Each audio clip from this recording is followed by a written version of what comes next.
Your Weather Channel forecast for this Wednesday: mostly cloudy with scattered thunderstorms this afternoon, a high near 90. Tonight's low near 75. Right now, 76 degrees. Well, federal prosecutors have filed a reworked indictment against former President Trump after the Supreme Court's immunity ruling. Fox's Jared Halpern has more. Special counsel Jack Smith is leaving in place the same charge. Good morning, everybody. Woohoo! It's a Barry Manilow Wednesday. Antonio's first.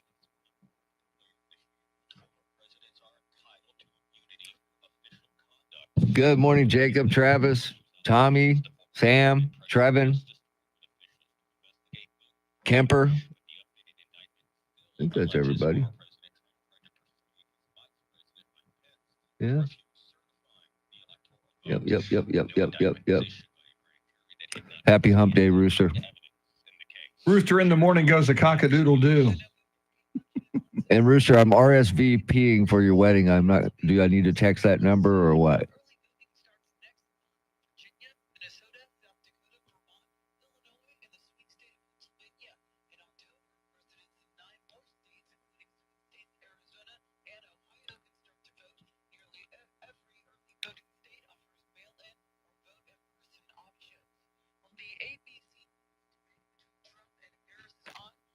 It's on. It's on like Donkey Kong.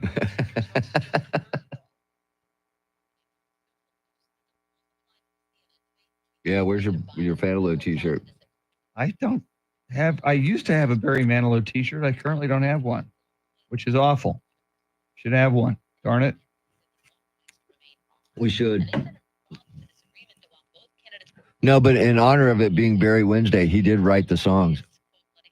Didn't you, Chris? Say that again? You wrote the songs in Barry honor did? of. No, you did. I did. In honor of Barry Manilow Wednesday, I should. Chris wrote the songs. Well, I am music, and I write the song. And he didn't write that song. No, music wrote that song.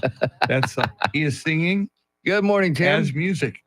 Good morning, Rock. Steve DeRocco, the original Rock. The OG. THE Rock, the human element. Man's threat, woman's pet, the ultimate object of desire. Do you want us to leave you guys alone? I'm just saying. Hey, Pags just arrived. I'll send that to you in a bit. Joe Pags? Joe Pags, everybody. Day 10. You get a chip for day 10? You get a chip for day 30. I am on day 3. Not nearly as impressive as day 10. Good morning, Echo 5, Hotel. Somerset got some hail, man. Wow. 48-1. My God. Well, Rock, I will. I am not drinking coffee, and I am fasting between now and Saturday morning. Not so fast there, Chris. Woohoo. Sorry. Yeah, the fast is not very fast. It takes a long time. It does. Why do they call it a fast? I don't get that. Call it a It's not, slow. there's nothing fast about it. Slow, man. The future Mrs. Randy Beamer. The future ex Mrs. Beamer. Well, don't get ahead of ourselves. I got some hard rain in Floresville. Wow, Rock, you were just docked 10 days. Wow. You went from 48-1 to 38-1. Wow.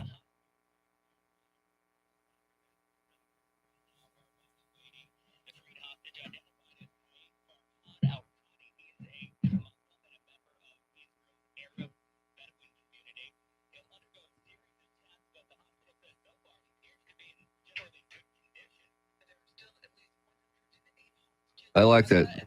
Is banning cell phones in schools a good idea? Yeah.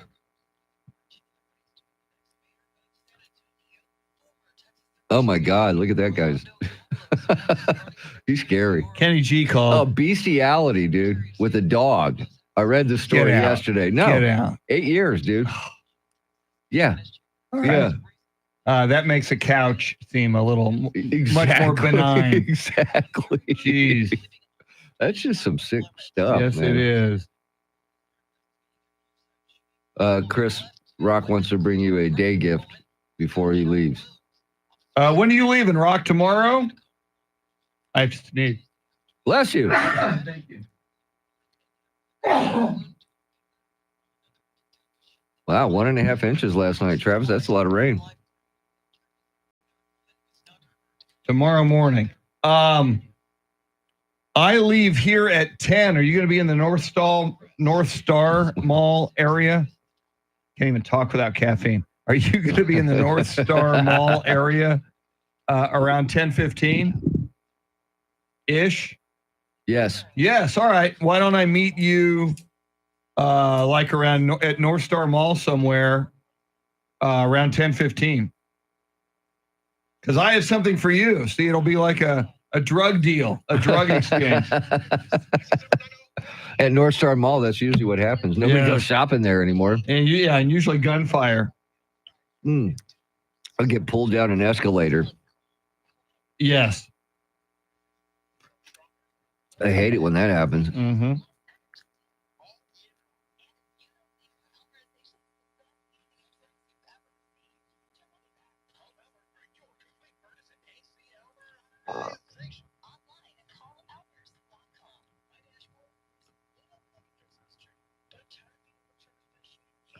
Hello there, ladies and gentlemen.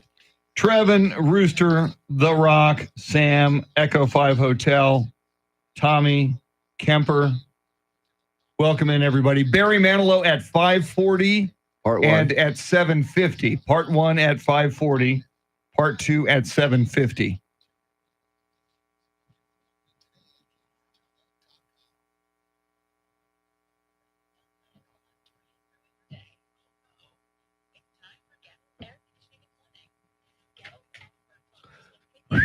Welcome back, Tim.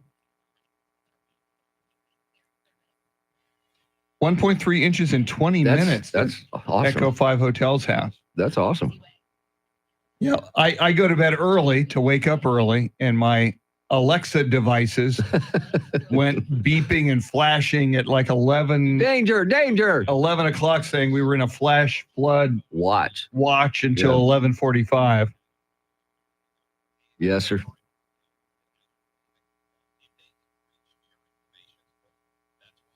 Actually, no, I was in San Antonio, Kemper. I was on my way home from my sister's house, got pulled over on 410, and I hadn't had a ticket in years, man. And I got pulled over, and it was funny because the cop was a stutterer, and he had a hard time talking to me, and he was telling me that I had an outstanding warrant for a traffic ticket I didn't pay, and I was trying to tell him I haven't had a ticket in like 6 years. So he took me down to the police station, and it was from it was 6.5 years. I got a ticket in Bernie one night for running a stop sign. Wow. And you didn't pay it? I forgot all about it. Wow. And so it cost me $200 to get out of jail, and I wasn't in overnight. I was only there for about 6 hours. Well, they do tow your car somewhere? No, actually, he let me pull it into an HEB. He was a very nice man. Wow, okay. Stand by.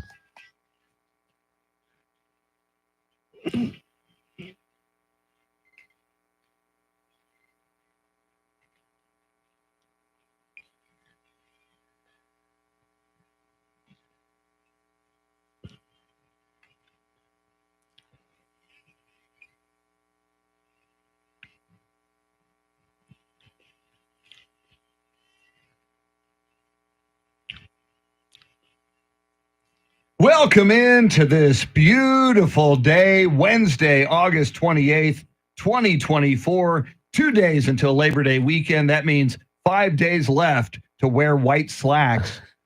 8 days until the NFL opening night, which will be Taylor Swift's boyfriend taking on the Baltimore Ravens. 13 days until the first Trump-Harris debate, and we've got news about that this morning.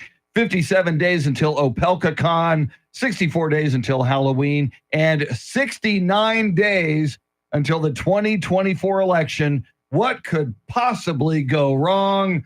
Charity McCurdy, how are you this morning? A little tired. That thunder kept me up last night. Lots of thunder and lightning. I looked at the live radar and it was dark red, and it took a while for the rain to hit. I thought that we might miss out, but driving into work this morning, the streets in my neighborhood were pretty soaked. So that's promising. Hopefully more rain today. Fingers crossed. That would be nice to get some more rain today. I got some last night as well, yesterday evening and last night. It was great. And it wasn't the thunder or the rain that woke me up. It was the Alexa device. Whoop, and then the lights come on. There, Alexa, what is it? And it was a flash flood watch. I think this happened at 11 o'clock last night. Wow. There was a flash flood watch until 11:45. So Alexa woke me up to make sure I knew about that. That's why I don't have Alexa or Siri or any of those voice assistants. I just cannot be interrupted. My sleep is too precious. I have a Cindy. You have a Cindy? Okay. And she's real. Yeah, just as good as Alexa. She reminds me of everything. Trust Very me. nice. Good thing to have. Barry Manilow is going to join us this morning at 5:40 and at 7:50. It's a two-part interview, so both will be different. But we'll hear from Barry as he comes to San Antonio on Friday night. In fact, I see a Fanilow in our chat, Lucinda Sullivan, a big Barry Manilow fan. Let's get this party started with traffic and weather together.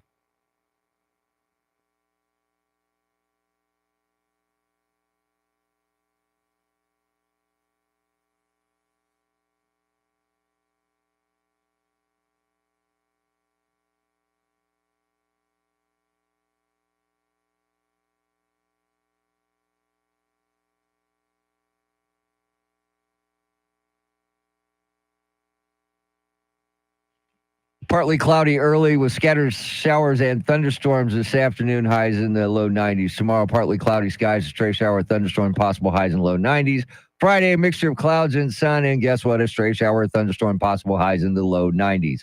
72 degrees in Kerrville, Texas, 76 at Fort Sam, and 75 right here in Stone Oak. WOAI News Time, 5:13. San Antonio's first news. Charity McCurdy, Mr. T, Tim Merriman, Charlie Parker with Those Were the Days at 6:48. I'm Chris Duell. Andrew Zimmel flying the Millennium Falcon solo. And I guess we should pull back the curtain. We often say with our... Wait, I don't have my pants on. Well, you know, sorry. That's why we have YouTube. That curtain gets pulled back. We have a video stream on YouTube. You go to YouTube, look for 1200 WOAI. But we often say, come for the chopped liver, stay for the eye candy. And what that means is come for Mr. T and me because we're chopped liver. But the eye candy is Charity McCurdy, except on Fridays, often the eye candy is Charity McCurdy and Randy Beamer. Yes. You get double your pleasure, double your fun. However, we learned This is not OnlyFans. I promise. Yeah. There's going to be a lot of angry people out there this morning, Charity, Yeah. because Andrew Zimmel informed us the switcher is broken this morning, so the cameras are stuck on Mr. T and me. There, while you'll hear Charity on the YouTube stream, you will not see Charity. It's quite all right. I think everyone will be okay. I don't know about that. This live stream's still a relatively new deal. I mean, I was in this business for 20 years before they forced us on camera, so I'm okay. Against our will. Against our will, Charity, they did this. I'm telling you. I mean, we're radio You people. will for be a on reason. camera, and you will enjoy it. Yes. Uh-huh. But I'm sure Andrew Zimmel will get it fixed here soon. So Now, it's the switcher that's broken, or did you break the switcher? Because there's two different things Great there. question. Yeah, there's Andrew, two what's different going things. on, man?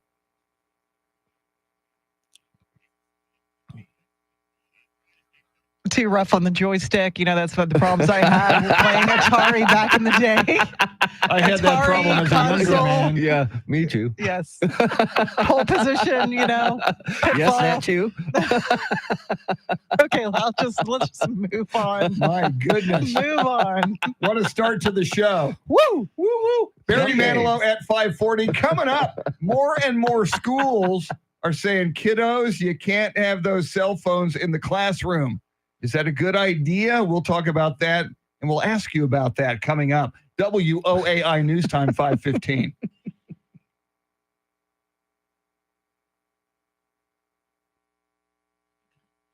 Okay.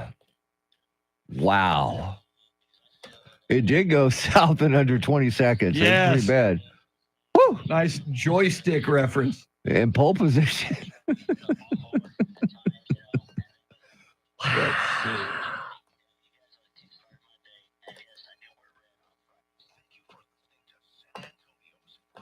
Rooster, we're sorry you didn't win the Longhorn tickets yesterday. Yeah, so sorry. The guy called in and He topped you, man. yeah, he pulled on our He did. military heartstrings. Yes, he did. Not saying that's the key to winning, No, but but it helped. It's hard to beat. it might be the key to winning. Yeah. See if I can pull up that Opelka story. I got to forward you. It's Joe now Pags. saying, I mean, it's not in Texas yet, but Okay, but still, that's yeah, no, it's interesting. it's a trend. It's a big deal. It is, and we just, there's a lot of reasons not to.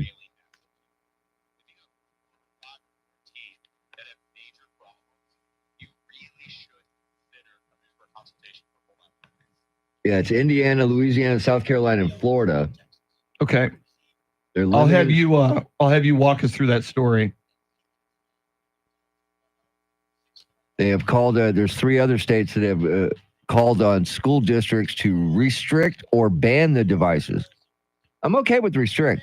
Don't use it during class. But in between classes. Yeah, and the stuff. kids may need it to get a ride home, or yeah. And God forbid. Yeah.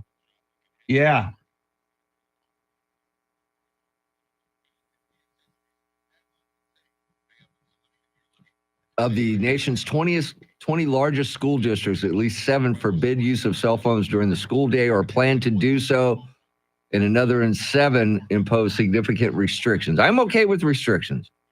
Bar them during class time. You can use them at lunch. You can use them between classes, but not, I repeat, not during class unless there's a school shooting. You know what I mean? Yep.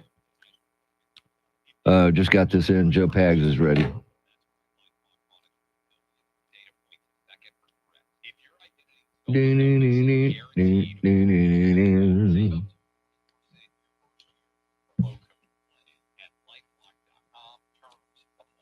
Did you know you could get your prescriptions for less at your local pharmacy? And Lifelock.com is the free app that can save you money on your medication.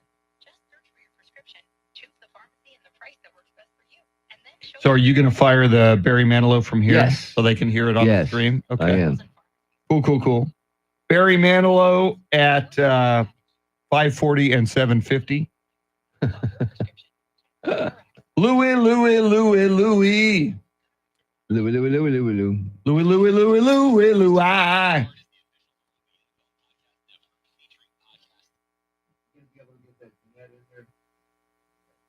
Well, today is Sam's mom's 63rd birthday. A, Sam, happy birthday to your mom. B, I'm older than your mom. Wow. You're old. I'm an old guy. Get off my lawn, Sam. And tell your turn that music down. whippersnapper mom to get off my lawn.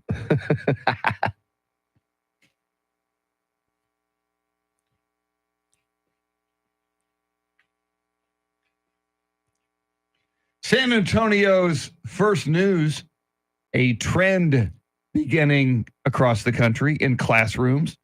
Cell phones for the kiddos are being banned or restricted. We'll talk about that. Should that be enforced seriously in the great state of Texas and in our school districts? We shall consider that. First, Charity, what stories are you following? Former President Trump is being charged once again in his January 6th election interference case. Efforts to build a new elementary school in Uvalde are getting a financial boost. And the opening ceremony of the Paralympic Games takes place today in Paris. We'll have more right now, traffic and weather.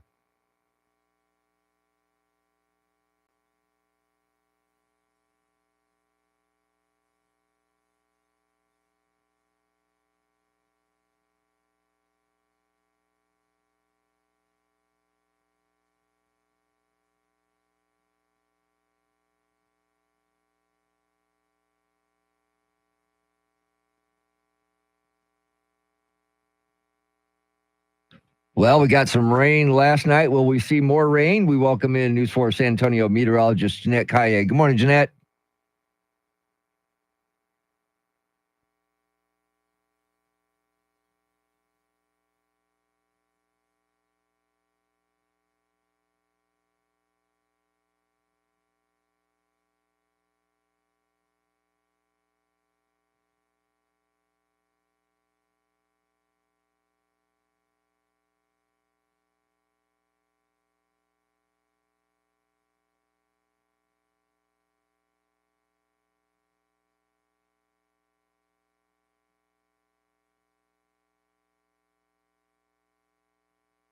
Thanks, Jeanette. 76 degrees here at the Radio Ranch. WOAI News Time 521. San Antonio's first news coming up at 5:40. Barry Manilow, international superstar, singing, songwriting sensation. He's coming to San Antonio to the Frost Bank Center on Friday night. We've got a lot of our listeners with some interesting tales to tell, we think, going to that concert. Now, have you been listening to a lot of Barry Manilow since we talked to him? I listen to a lot of Barry Manilow anyway, but yes, I listen to a lot of Barry Manilow. How about you? No, I have not. Then why'd you ask me? Because I just thought maybe you would. Yeah, well, I'm a fan of Low. I See, know you unlike are. the two of you. The two of you like Barry Manilow, but I am a fan of Low, Well, dating back to 1975. after talking to Barry, I actually went through on Apple iTunes and downloaded some Barry Manilow music just Cool. to, get reacquainted because I grew up listening to Barry. My parents had his vinyls, so I love some Barry. Yes. And well, I'm amazed, Mr. T. He's such a superstar. People love him across the country, around the world. You've got a Tom Petty channel that I listen to a lot. You got a Beatles channel. You got an Elvis channel. You've got a Bruce Springsteen channel. Why isn't there a Barry Manilow channel on Sirius XM? They could call it the Barry Channel-O. There The you go. channel-o. The That- channel-o. In fact, that's all you call it. Yeah, just the because Channel-O. all the cool kids will know. They would know, yes. Who's on the channel-o. Yeah. It's the channel-o on Sirius XM. I think you're onto something. I like it. Yeah. I like it a lot. So, Mr. T, you have found a story this morning involving kids and cell phones at school. Yeah, there's a lot of states are getting legislation together to either ban cell phones or restrict them. And there's 4 states already doing it, and 7 more have signed up to do it. Now, I think it's okay to restrict use in classrooms, but if you take them away, God forbid, something could happen that they need to call the authorities. Let's just say. And sadly, we heard kids in yes. that Uvalde Robb Elementary School shooting using their cell phones to call 911. Charity, you've got young kids. You've got one just embarking upon first grade now this year. Mhm. What's your take on this? Yeah, I think especially now where my daughter knows how to use a smartphone for basic functions like placing a phone call, I would like her to have the ability to call me in an emergency situation. Now, having her phone at her desk at all times, scrolling, using different apps, gaming apps, no.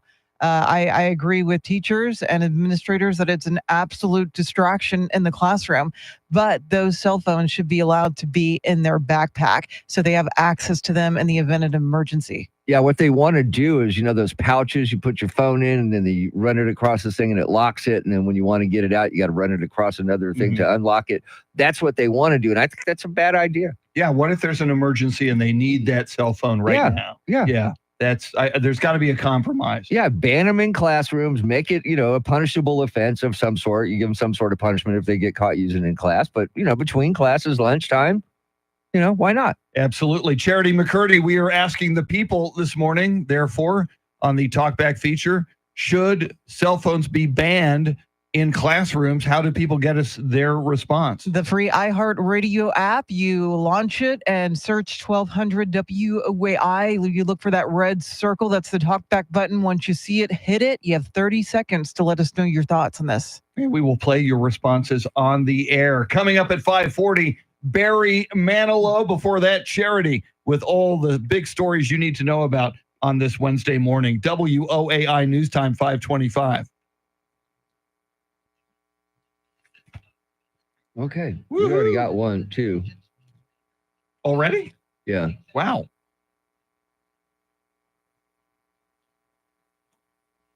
Yeah, we got RK and Rooster.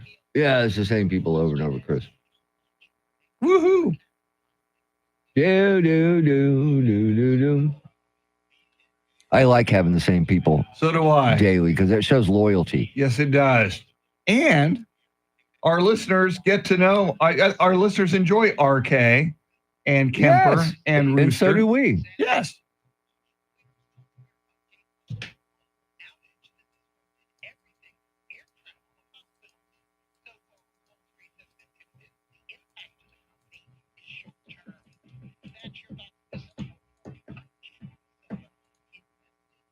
Travis, you see what Travis? No, I did not yet. Damn, I almost. Oh wait, no, sorry. Wrong one. Yeah, I think a Barry Manilow channel on Sirius would be huge. I'd go to that a lot.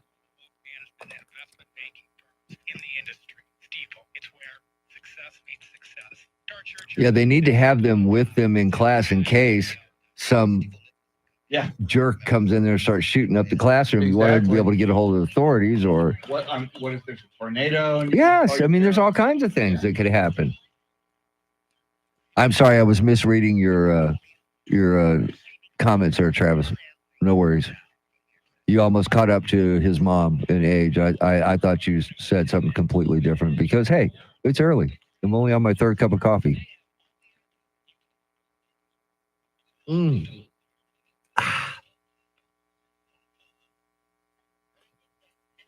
I thought Charity's comments might have made you make your, spit all over your keyboard again because I hate when that happens.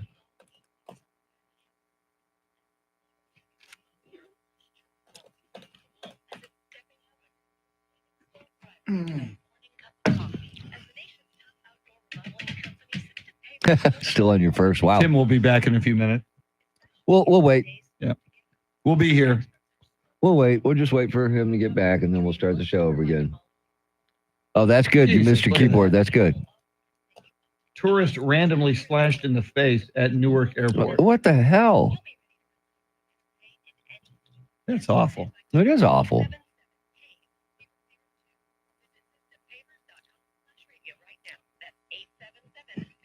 Oh, did you watch Murders in the Building? I did. I loved it. I did too. I freaking loved it. I was worried that they Yeah. were going to change up the formula somehow, but they didn't. No, they didn't. They did Yeah. not. It was good. And Eva Longoria, great to see her in it. That was a I surprise. was very much surprised Yeah. by that. I was pleasantly surprised by that. Mm-hmm. And Eugene Levy cracks me up, man. Yeah. I laugh every time. They're all, everybody's funny. Zach Gala was Yeah, Gala Expialidocious or exactly. I'm thinking about playing your character different as successful and funny. Yeah, it was good.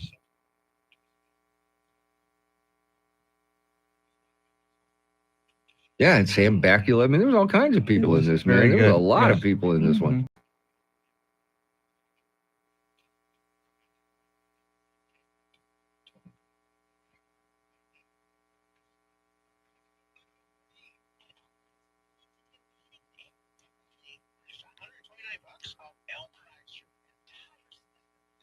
A Fight Dirty campaign. Mm-hmm. Well, it really is bad. Mm-hmm.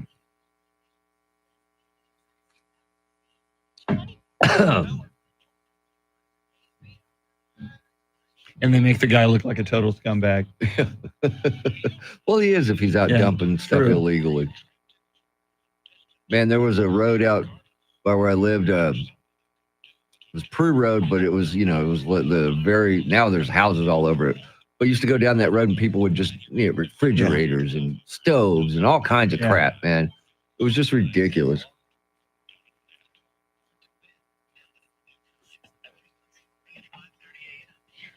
All right, you'll let them listen to Charity. Yes. You won't be able to see her, but enjoy Charity. Woo!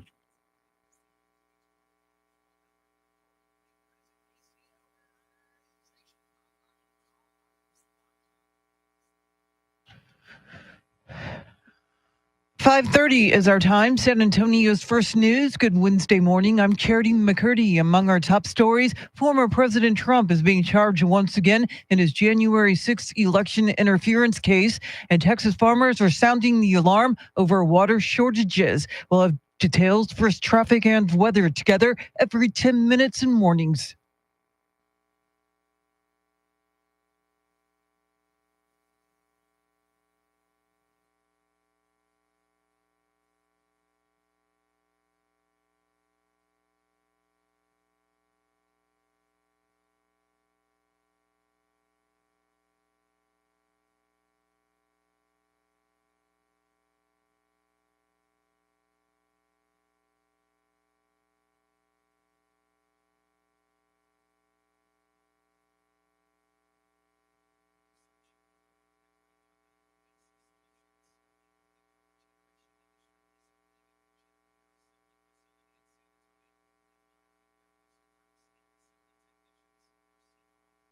Your Weather Channel forecast for this Wednesday, mostly cloudy with scattered thunderstorms this afternoon, a high near 90. Tonight's low near 75. Right now, 75 degrees.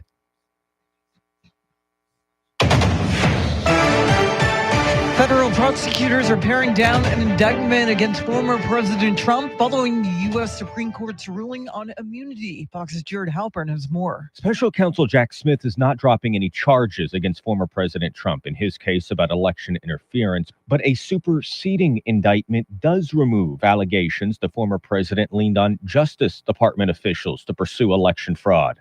The new indictment is intended to clarify former President Trump was acting as a candidate and not in his official role as president. In June, a divided Supreme Court sent the case back to a lower court after ruling former presidents are immune from criminal prosecution for some conduct. The reworked case was presented to a new grand jury that had not previously heard evidence in the case. In Washington, Jared Halpern, Fox News. Vice President Kamala Harris and Minnesota Governor Tim Walz have agreed to sit down with CNN for their first joint interview, yet to take place with Dana Bash tomorrow night at 8 o'clock. It comes as both Harris and Walz are embarking on a bus tour through Georgia, with the interview to be the first time Harris has sat down with a journalist for an in-depth talk since President Biden dropped out of the race. Former President Trump has agreed to the rules of the debate with Harris. Fox's Jackie Heinrich reports from the White House. We reached out, a source familiar with the negotiations told us that the CNN debate rules apply to the ABC debate and that the mics will be off. We tried to confirm that with the Harris campaign and they pumped the brakes. They just asked for more time to answer that question.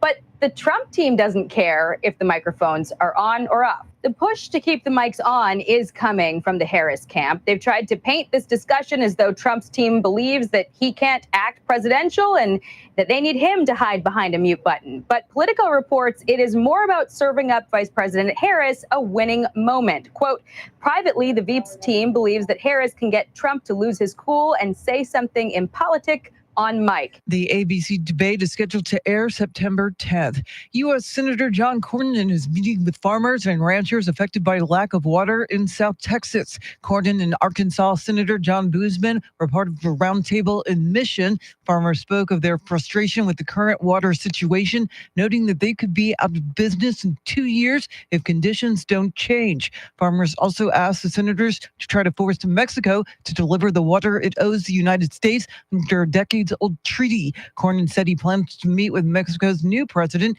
during her inauguration in October. Texas musicians are pleading with state lawmakers to do more to protect their career. Country music star Josh Abbott says that advances in artificial intelligence are threatening his industry. My voice and my image and my name, they set me apart. It's literally my brand. And when others use an artist's voice and their likeness without consent, it does become personal. He says that AI can create a fake song that sounds just like him and someone else is profiting. The state legislature is looking at ways to put guardrails on the emerging technology, but crafting laws that protect both artists and entrepreneurs is proved to be a tricky balance. A couple charged in a deadly dog attack in San Antonio will no longer head to trial. Christian Moreno and Abilene Schneider both pled guilty to charges in an effort to avoid a trial that was set to start last month. Moreno and Schneider are both charged in the 2023 incident that left 81-year-old Ramon Nahara dead and his wife severely injured. The victims were visiting friends when they were attacked by two of Moreno and Schneider's dogs who had gotten out of their yard. The suspects face up to 20 years in prison when they're sentenced next month. Well, the Paralympics begin today in Paris. Beth Myers reports. Today is the start of the Paralympics in Paris for disabled athletes. Wendy Gumbert with Texas Parasport says their stories are inspiring. They are athletes just like all those Olympians, yet they went through all these barriers to get here. The Lone Star State is sending 13 athletes to the Games. There are 22 sports in the Paralympics played over 11 days in Paris. Organizers say around 2 million tickets have been sold. That is the second highest total ever. I'm Beth Myers, News Radio 1200 WOAI. Efforts to build a new elementary school in Uvalde are getting a financial boost. The Uvalde CISD Moving Forward Foundation announced it's received $10 million donation toward the construction of a new school school. In addition to its own sizable donation, the Kate Marmion Charitable Foundation has announced it will match another $5 million in donations. The district now says it has over 80% of the funds needed to build the school, which would replace Robb Elementary, where 19 students and 2 teachers were shot and killed over 2 years ago. Construction of the new school is expected to wrap up in the fall of next year. It is 5:37 now with breaking crime news from around the country. Here's Nancy Grace.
Traffic and weather together in a minute. But first, a check of your money and the world of business. We say good morning to Ed Corey live at the Bloomberg News Desk.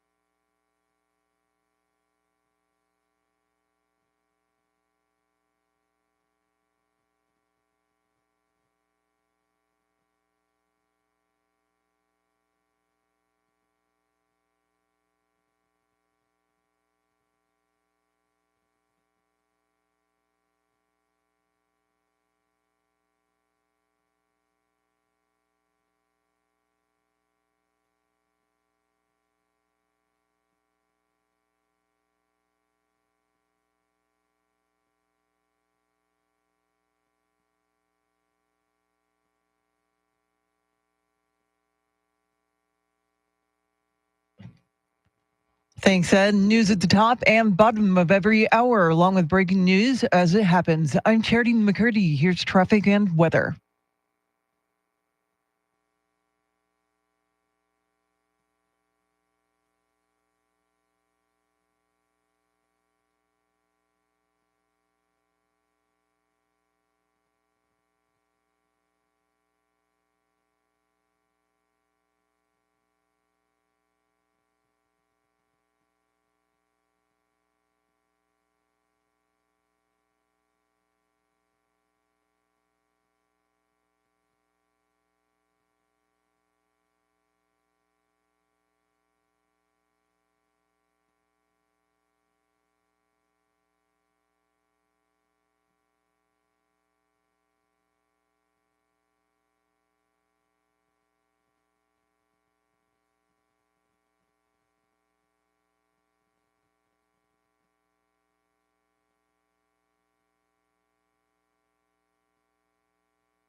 San Antonio's first news. You know the song, you know the voice. He is international superstar, singer-songwriter Barry Manilow, coming to the Frost Bank Center this Friday night. He joins us now. Barry, you have been at the top of your game for decades. What inspires you to keep touring and performing as you do? The audiences do. I just miss them when I'm not on the road. I don't like the road. I really don't. And I'm going to ease off on the road because, the room service finally got to me. But I don't want to stop. I just like it. I really like the crowd. We got a residency in Vegas. We got another residency in New York, a Radio City musical. So I figured, well, everybody come to me from now on instead of me going back on the road. So that's what we're going to do. And Barry, you are proof age is just a number. What do you credit for your ability to entertain fans at such a high level all these years? I don't know what keeps me going like this, but, I still feel like I'm 35 and I still do on the stage what I've always done, singing high F naturals and running around the stage. I don't know what happened. A band calls me some super guy. I don't understand it either, but I'm happy I can still do it. And Barry, we know that music is very special to you. So the Manilow Music Project, tell us a little bit about that.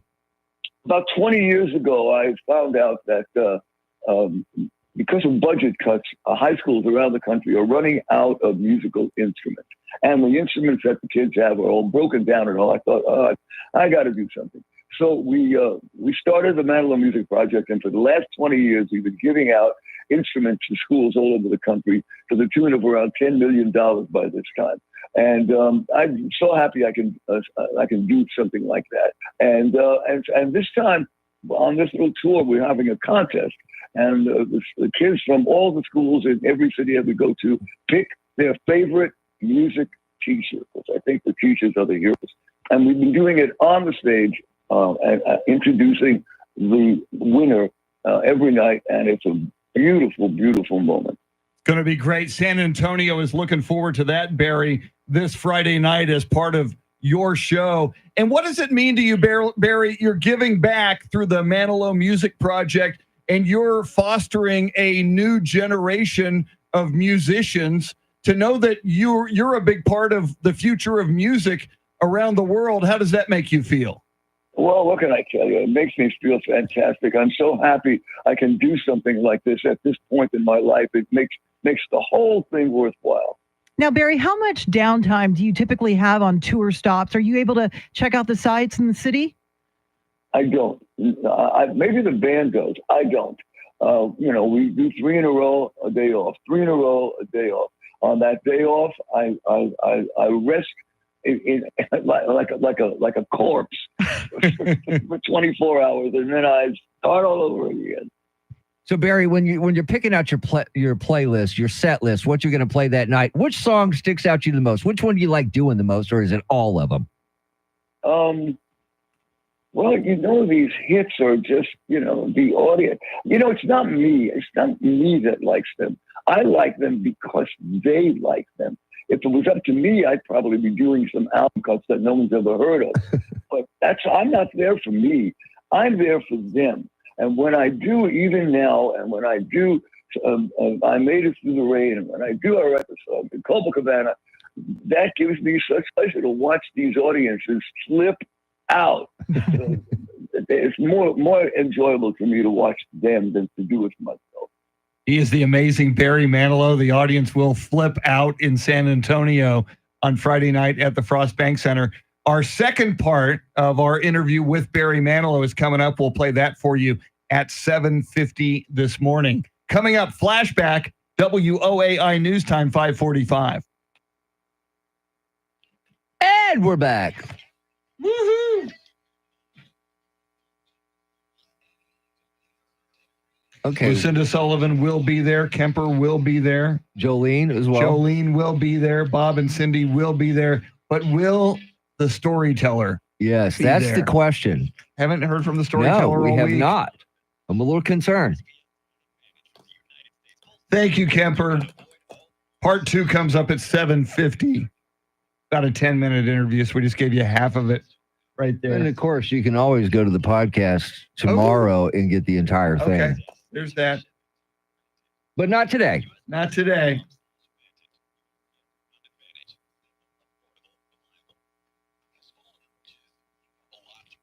All righty then. Time to go back in time, Chris. It is time to go back in time. Does anybody really know what time it is, though, Chris? Does anybody really care? About time? If so, I can't imagine why. We all have time enough to cry. I was walking down the street one day. And a man came up to me and asked me what the time was that was on my watch. Yeah, See, that's a little bit. Couldn't you just say, "Hey, buddy, what time is it?" exactly. That's why- Come on. Because does anybody really? You're know what time asking it is? questions too long. Dude, I thought he was in the room with us. That'll be a great talk back someday. Everybody do their impression. Oh, Do your best. you're not doing it right. Yeah, when is his birthday? April Hey, so maybe 22nd. Yeah. do your best Charlie Parker impression. Yeah. Yeah, Cindy, I agree with you, man. Cindy's here. Where's Bob? Have you talked to Bob?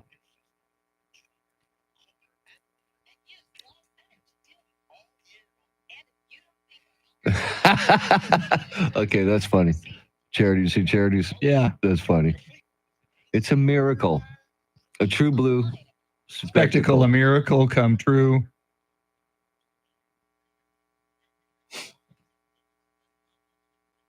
Boo-doo, boo-doo-doo, doo-doo-doo. Oh.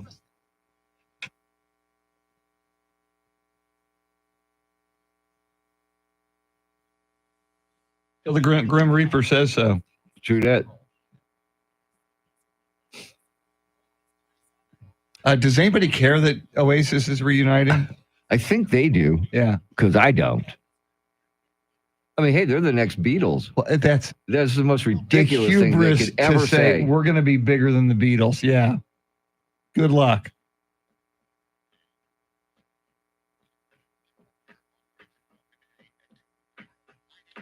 Taylor Swift's boyfriend. Yeah. $100 million for Holy- a podcast. holy Him and crap. his brother. That's just unreal, dude.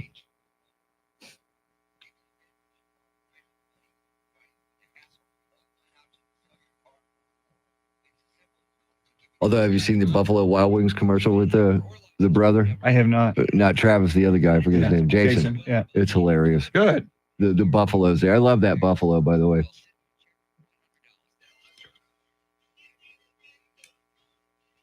Well, yeah, they were so wrong on that one, Cindy. And it was on a SATURDAY night that I realized that. Right Trev and now, I don't think Taylor Swift is bigger than the Beatles. I think if you go back to what Beatlemania was, yeah, there's no at the question. time, obviously, No question. She is big now, she's but very big. Yeah. the world has changed also. Yes. More access. And I Stand would by. argue. Stand by. Okay. We hop into the DeLorean, activate the flux capacitor, accelerate to 88 miles an hour, and we are going back in time. But what year will we land in? See if you can figure it out. We'll try to figure it out. Let's play flashback.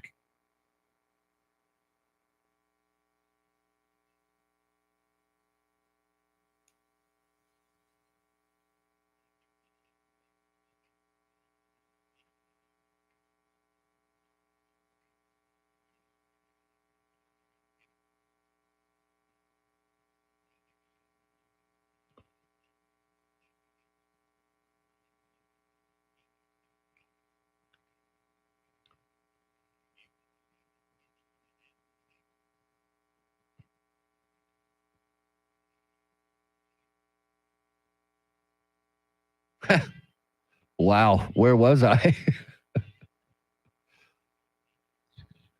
Wow. Now, we just call them the chicks Yes. these days. Charity McCurdy, what do you think? 2001, 2001, 2002. 2000, 2001, 2002. When they were the Dixie Chicks, not the Chicks. 2002. You know what? I'll go with that. I I'll have go with no that idea. as well. Let's find out.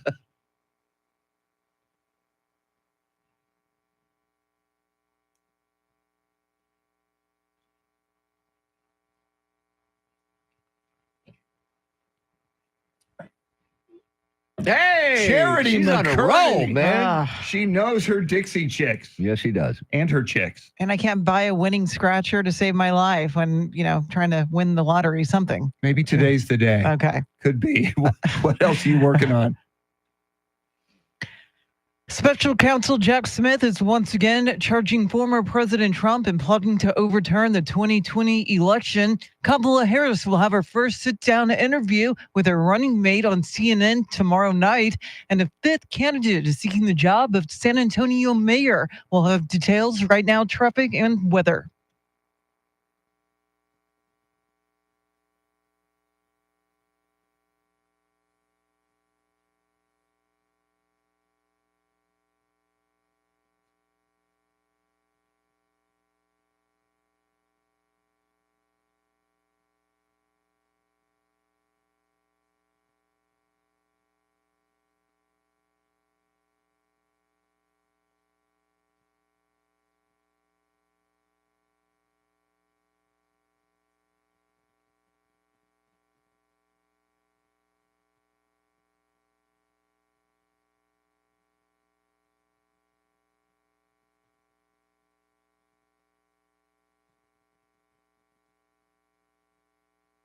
Partly cloudy early, scattered thunderstorms and showers this afternoon, highs right around or in the low 90s.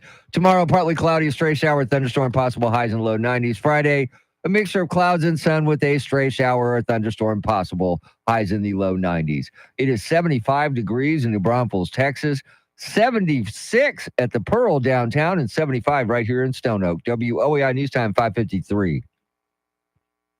San Antonio's first news, that is Mr. T, Tim Merriman. She's Charity McCurdy.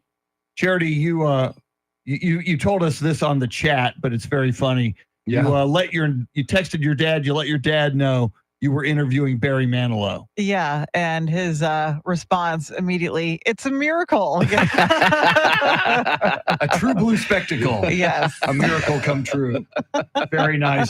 Part 2 of our Barry Manilow interview coming up at 7:40. And Mr. T found a story today. In fact, Mike Opelka tracking this story as well.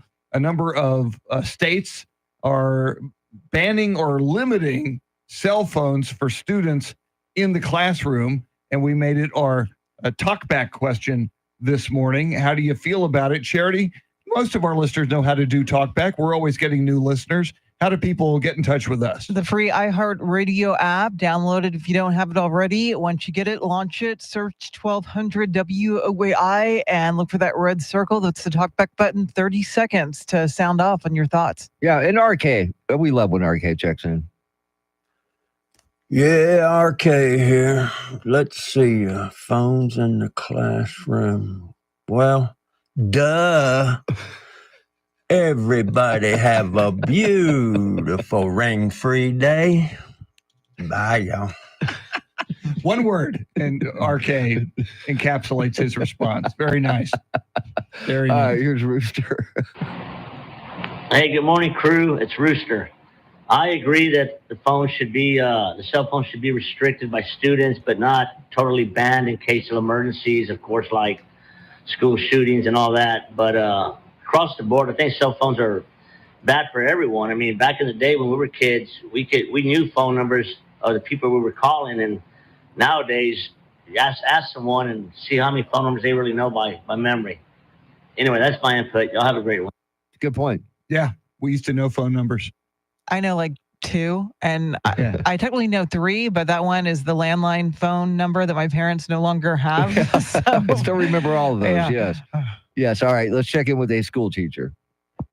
Hey guys, Stephen from Lytle. And at the elementary where I teach, cell phones have to be off and in the backpack, and they can't be making noise. So that's what we do there. But they could have them, like Charity was saying, in case of an emergency. Hey, look, I got the right person today. I didn't attribute it to someone else. At the junior high where my wife teaches, they have those over-the-door storage pockets that they use them a lot in bathrooms. And the kids put their cell phones in there, but they're also allowed to have them with them. Interesting. Very interesting. I think that makes sense. As long as you put them away, they're not making noise. That sounds reasonable to me. And by the way, Stephen, check back in. Hey guys, Stephen from Lytle again. I realized the last 2 talkbacks I've been perfectly serious. So here's a lighthearted one. My family and I, when we were in Europe this summer, we went to the BMW headquarters in Munich, and there is an arcade style game where you could do a race car, and my son was playing it, and the worker came over and said, "Sorry, sir, you'll have to get off that because you're just being too rough on the joystick." All right, sorry, Charity, I had to use your line. You got to watch it on that joystick. Ruins it for everybody, you know? Yeah, It's so selfish. Yeah. You want to be delicate with the joystick. Yes. You don't want to be rough on it. It's not good. All right, we got time for one more. Good morning, WAI team. This is Johnny from New Braunfels. I believe that the cell phone in the schools shouldn't be banned. They should only be used in case of an emergency, like a natural disaster, or God forbid, a shooter or a fire, and should be stored away. They can only use it during recess or lunchtime. Other than that, they're there to study. Have a good day. What's recess? It exists. They do have it? Yes, they still do. Twice a day in thank the first God. grade. Yeah. Thank God. Well, and we might have to. I was with them on all of that, and maybe completely all of it. But recess and lunchtime, should they? It's still the school day. Should kids be jumping on their phone during recess and lunchtime? I don't know. We'll have to talk about that. That's a good point. Yeah. All right. Really good point. We'll get into that and more coming up at 6:10. We'll talk about what we know about the September 10th debate, which is on like Donkey Kong between Donald Trump and Kamala Harris. There was news yesterday and overnight. We'll let you know what that is. Charity's got all the big stories at the top of the hour. WOAI News Time 5:58.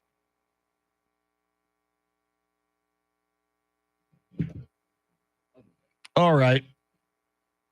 Bob and Cindy are in here. They're going to the Barry Manilow concert. Kemper's going to the Barry Manilow concert. Lucinda Leftish, she's going to the Barry Manilow concert. There's Rooster on his way back to Austin. Rooster, you will have more opportunities every Tuesday.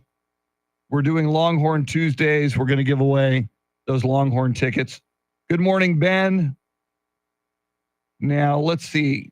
Trevin says he would argue that Taylor Swift is at least as big as Michael Jackson and Elvis were.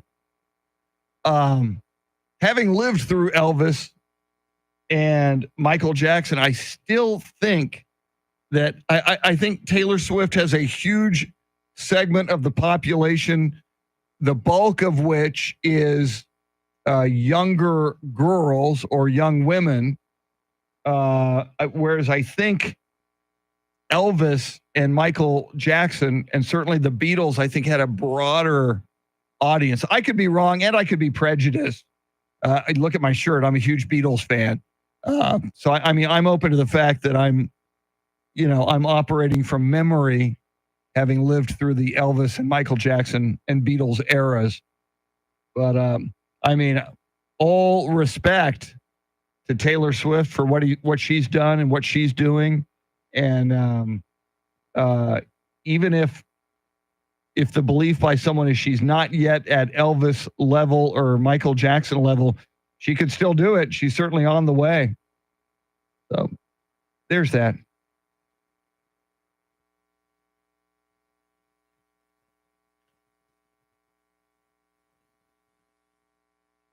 I don't know if you guys can hear Charity, so I'm going to back off.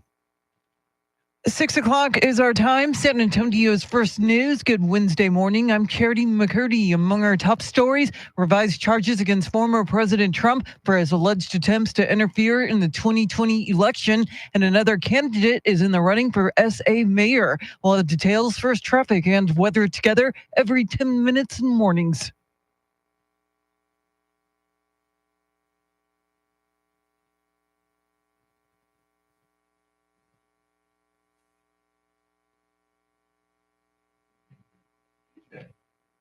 I didn't know if you're her or not.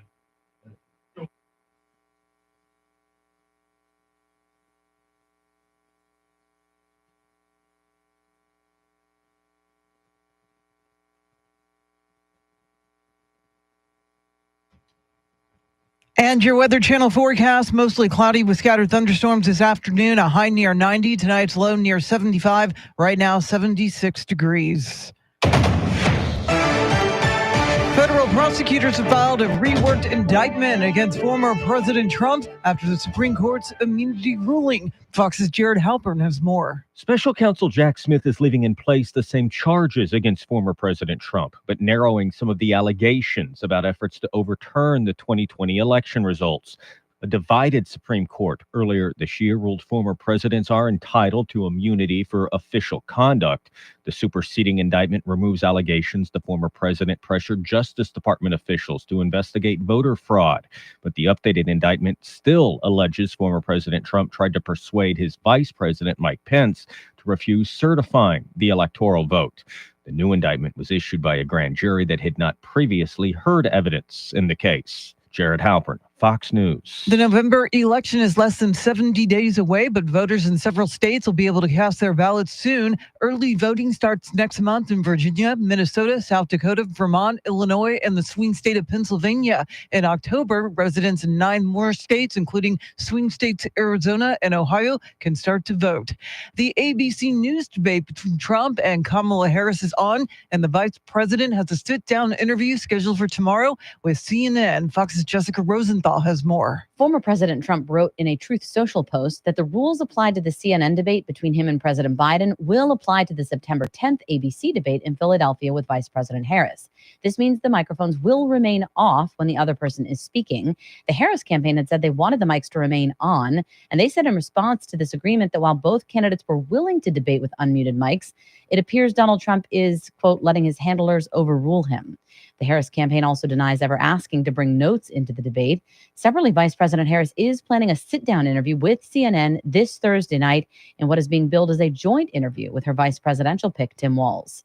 Jessica Rosenthal, Fox News. Political rhetoric around election security is driving away those who run the elections. The Texas Secretary of State's office says that election administrators across the state are quitting. We are seeing an uptick in threats and threatening behavior towards election officials. Christina Adkins with the Secretary of State's office says that county clerks are protected under Texas law, which gives them confidentiality, but that's not extended to election administrators who are appointed. A new report from the Bipartisan Policy Center shows that in Texas, the turnover rate for election workers is 40%. More than 1/4 of those who quit pointed to a spike in abuse, harassment, and threats.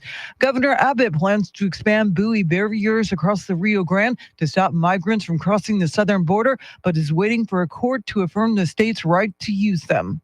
We want to wire that shut, like we have, for example, in Eagle Pass, so that it will make it incapable for them to bring people in to Texas, probably to Mexico. Abbott said buoys are one of the most effective ways to discourage migrants from trying to cross from Mexico into Texas. He added the cost is 1/10 that of a border wall.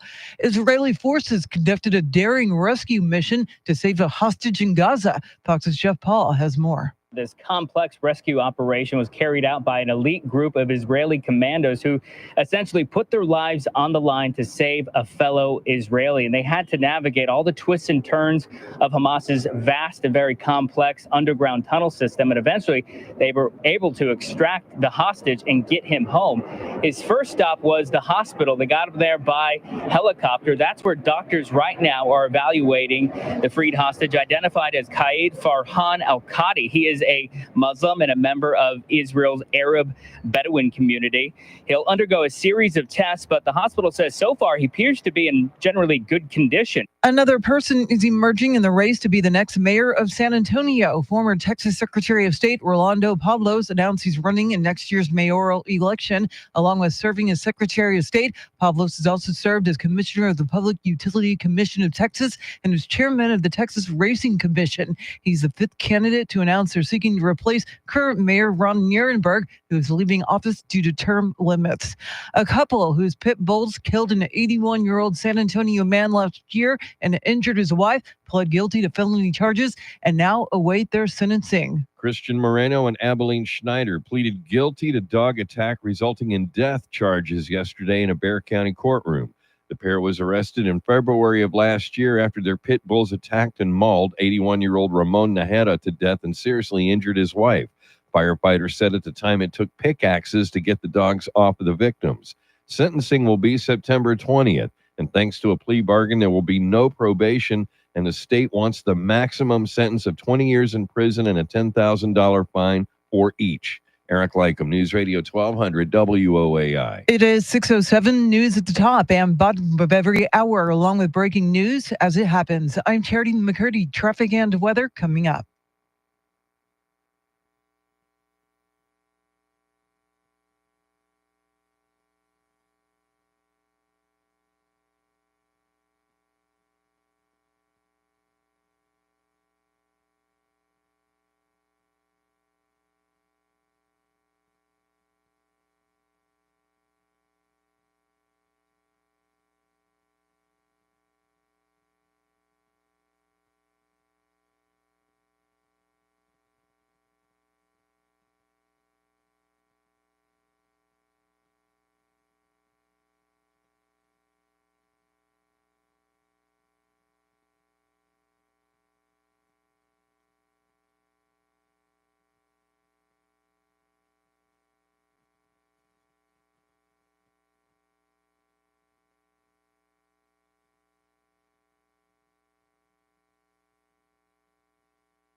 San Antonio's first news.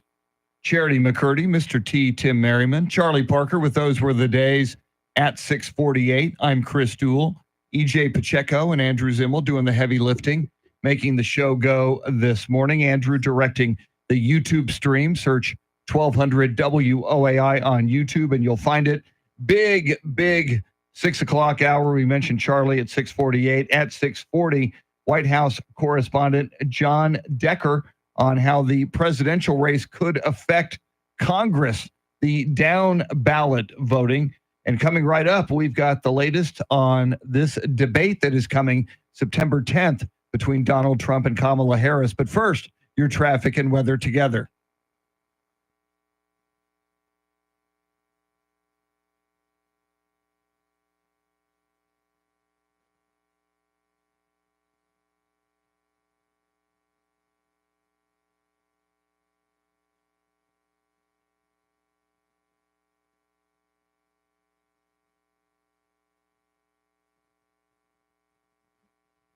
Partly cloudy early, scattered thunderstorms this afternoon, highs in the low 90s. Tomorrow, partly cloudy skies, stray shower, thunderstorm possible, highs in the low 90s.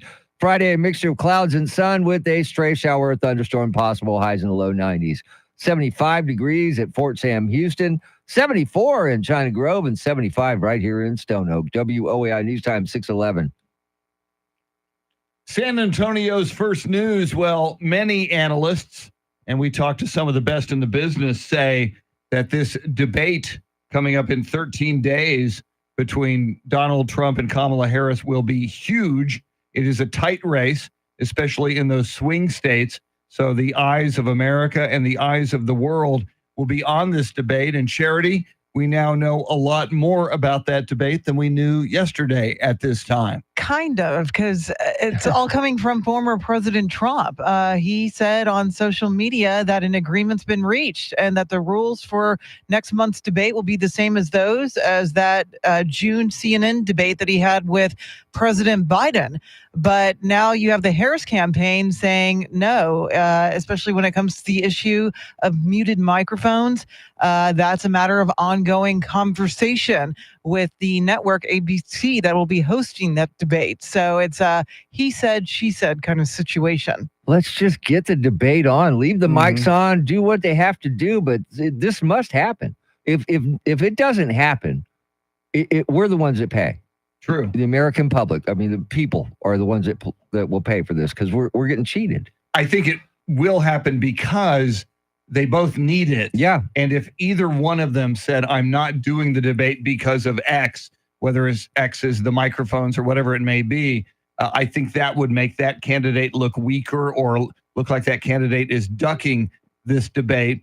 So, Charity, how do you think this plays out? Somebody's going to have to blink when it comes to the microphone issue. Yeah, I think the mics will end up being left on. Because I just think ultimately Trump will want to participate in this debate. He realizes it's just as important for his campaign as it is Kamala Harris's debate.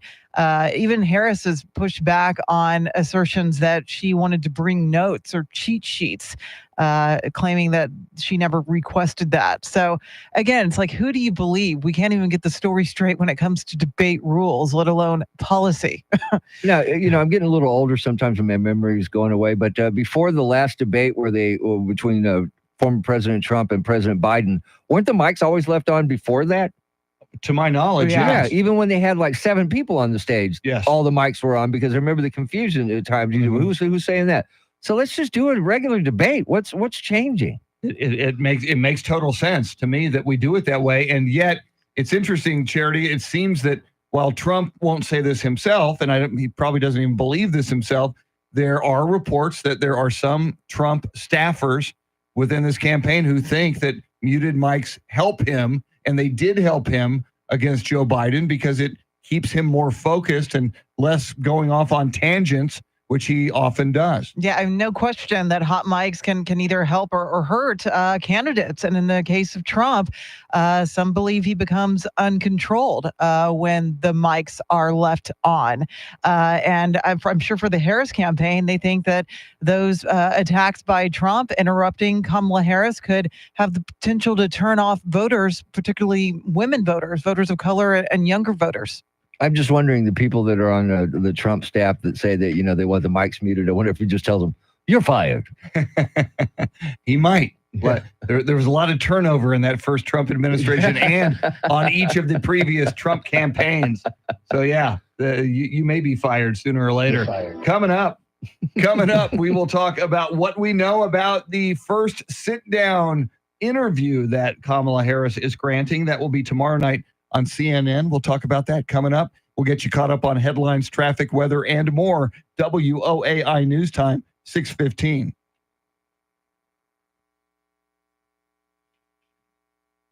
Is it me or is this light keep? It does. Oh, he put the new one in. I was going to say, forgot to remind him. Yeah. But it does keep dimming, right? Yeah, it went out a couple times. There was one segment I looked over at you and it went all the way out. Yeah. Okay, just checking because it's bothering me. Kemper's going to work, I guess.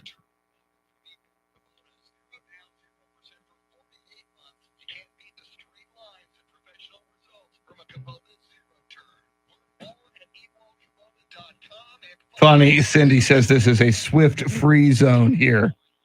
Very funny. Yeah, Trevin, I think so too. I think there's a much higher probability that Trump would go off the rails. And I said this ever since we knew it was Kamala Harris.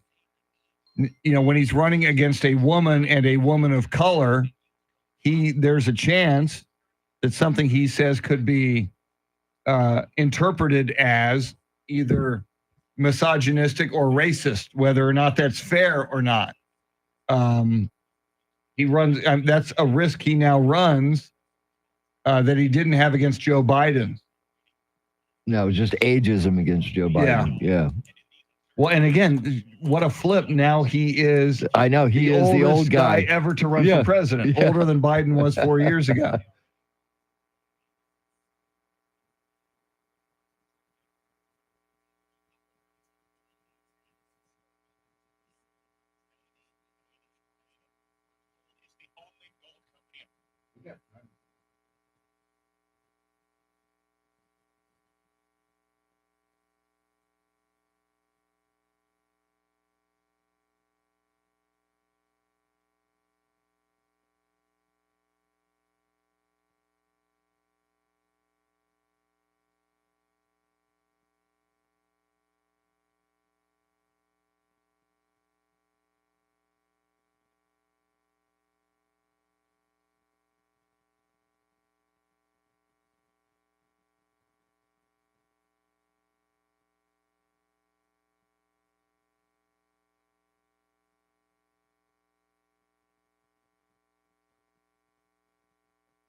Just ahead of headlines, traffic and weather together.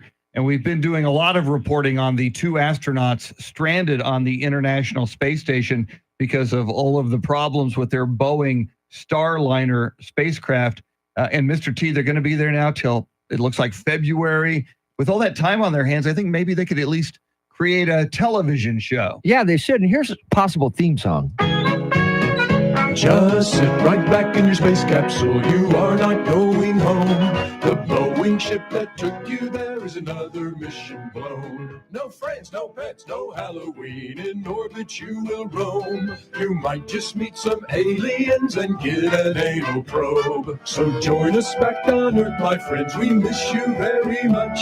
We'll see you in person again next year, 'cause Boeing really sucks. Kind of catchy. How about a reality show from the International Space Station? I'm sure Boeing will not be a sponsor. Yeah. They won't be able to afford sponsorship. SpaceX will be all Tesla over could be a it. sponsor. All right. Charity, what are you following? Special counsel Jack Smith filed a superseding indictment to try to renew his attempted prosecution of former President Trump over alleged election interference. Vice President Kamala Harris and Minnesota Governor Tim Walz are set to sit down with CNN for their first joint interview tomorrow night. And 2 women, including one that was pregnant, came under fire on the city's north side. We'll have details right now, traffic and weather.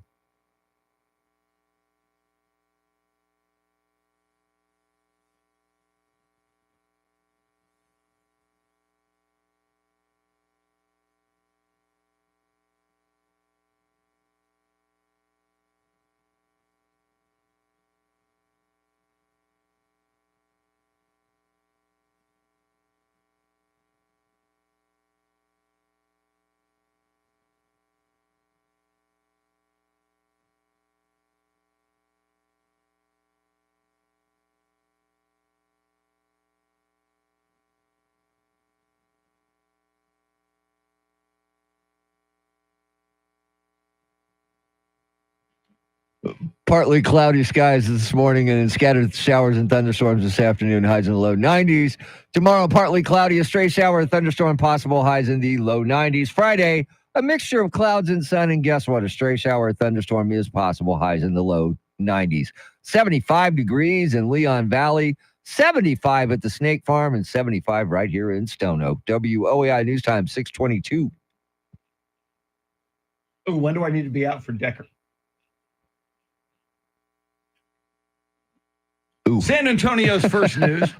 Thank you very much. Hey, no problem. If you're on YouTube, you hear that anyway. Yeah. So, might as well let everybody else in on it, exactly. right? Yeah, okay. Charity, you just mentioned that it will be a joint interview with Kamala Harris, Minnesota Governor Tim Walz, and Dana Bash of CNN. Now, I know cannabis is being more mainstream everywhere, but a joint interview, will Dana be passing the joint around, or will Kamala, who's probably cool on pot, will she bring the joint to that joint interview? I mean, Dana Bash, she has the ultimate poker face, but maybe that's really what's going on. I don't know. I mean, no. I think a lot of people were hoping that Kamala Harris would go solo for this first official media interview. But she's going to have Tim Walz with her, and I'm sure that's going to provide some sort of security blanket for her. I'm sure nerves will be there. And Dana Bash, though, she's no nonsense. I think she'll ask some tough questions. Well, I'm wondering if they're doing this joint press conference or joint interview together to kind of interview, to introduce Tim Walz a little bit more. Or is it the fact that, like Charity says, she needs a security blanket, which is not a good look? No. And I'm sure the Harris campaign would tell you, with 69 days to go until the election, she wants to introduce and highlight her choice for Vice President Tim Walz. But Charity, I think especially the fact that Kamala Harris is a woman and could perhaps become the first woman and woman of color to become the president of the United States. There's still, I'm sure, a lot of misogyny out there across America. I agree with Mr. T. I think it's a bad look for her to do a joint interview sitting next to Tim Walz. I think she could do one later in the process, the third, the fourth, the fifth interview. But I think this first one, she should have gone solo. I agree. And she's going to face a lot of scrutiny, especially as a female. I think on some level she'll be held to a higher standard. So I think she should know that going in, and should have sat down solo with CNN to show that she's fearless. And we'll see how that translates on the debate stage, because she won't have her running mate then. No, she won't. And, look, she should have done, like you said, Chris, done this one first solo and then do the joint interview with her vice presidential candidate. But look, if you say you're going to sit down and do an interview, sit down and do an interview. And why are you making us wait so long? What's going on there? I don't understand all that. All very valid questions. Maybe we get some answers tomorrow night on CNN. We will get answers from White House correspondent John Decker. He joins us at 6:40. He'll talk about how the presidential race might affect down ballot races. That and more. WOAI News Time 625.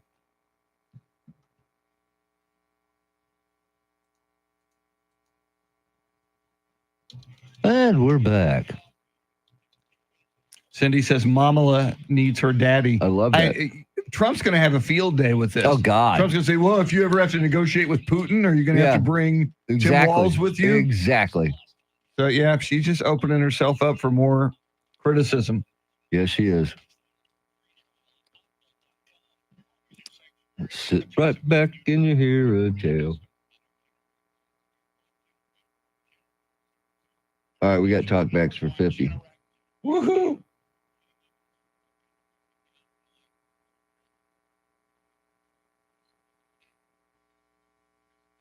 Okay.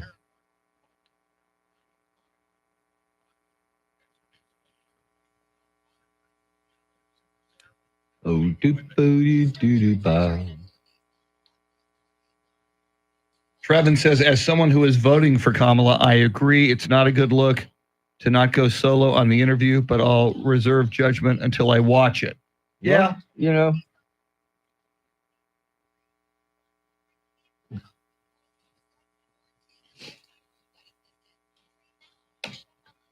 And then there's the unless she commits a huge gaffe. Yeah. And they're showing that that one interview she did back when she talked about the border. Didn't go to the border. Yeah. How many? I'm sure it's going to get a big ratings number, but how many Americans are locked in and tuning into CNN on a Thursday night? Not many. To watch this debate. Not I mean, many. we and probably everybody in here on YouTube, we're kind of political junkies. We're interested, so we will. But if she gets through it without a gaffe that the Republicans can jump upon, then she'll be fine. But I just think she should have gone solo in this especially the first one. Yeah. The very first one, because you've been saying you're going to do it. You're going to do it before the end of the month. And if there's not another one, and there probably won't be before September 10th, Trump can bring that up in the debate. Exactly. He go, look, is she going to try to do this when she's commander-in-chief negotiating with a foreign leader? Does she need someone to hold her hand? You open yourself up for all of that. Yes, you do. Can I get a question in for John Dennis? Oh, God, yeah. Because I have a very serious question. Yes. Yeah, no, I think throughout the U.S. Open, we make that the exit question. Yeah, because, wow. I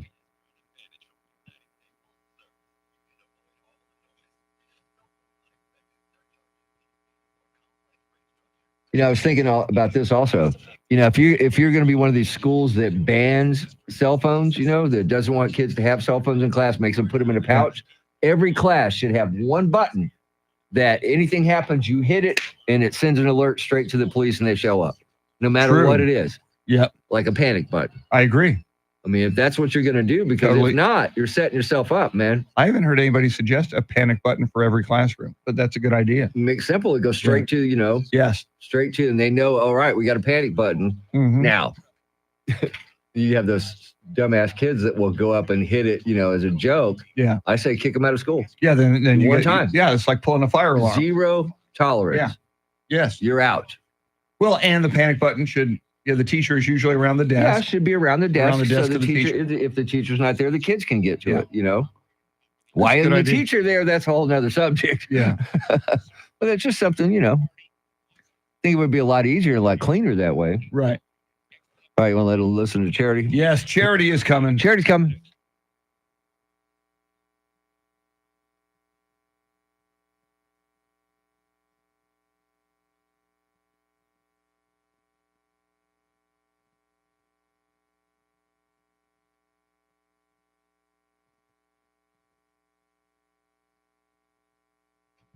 .30 is our time. San Antonio's First News. Good Wednesday morning. I'm Charity McCurdy. Among our top stories, former President Trump is being charged once again in his January 6th election interference case, and Texas farmers are sounding the alarm over water shortages. We'll have details, first traffic and weather together every 10 minutes in mornings.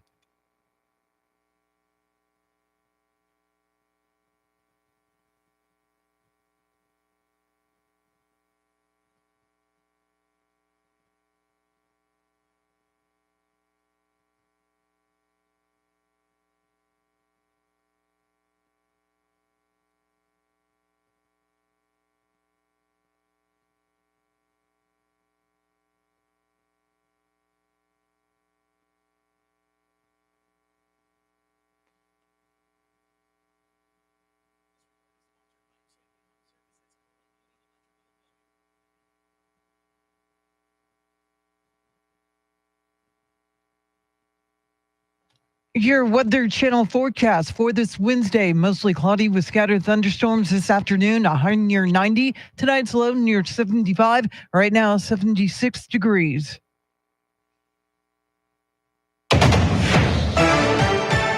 Federal prosecutors are paring down an indictment against former President Trump following the U.S. Supreme Court's ruling on immunity. Fox's Jared Halpern has more. Special counsel Jack Smith is not dropping any charges against former President Trump in his case about election interference, but a superseding indictment does remove allegations the former president leaned on Justice Department officials to pursue election fraud. The new indictment is intended to clarify former President Trump was acting as a candidate and not in his his official role as president.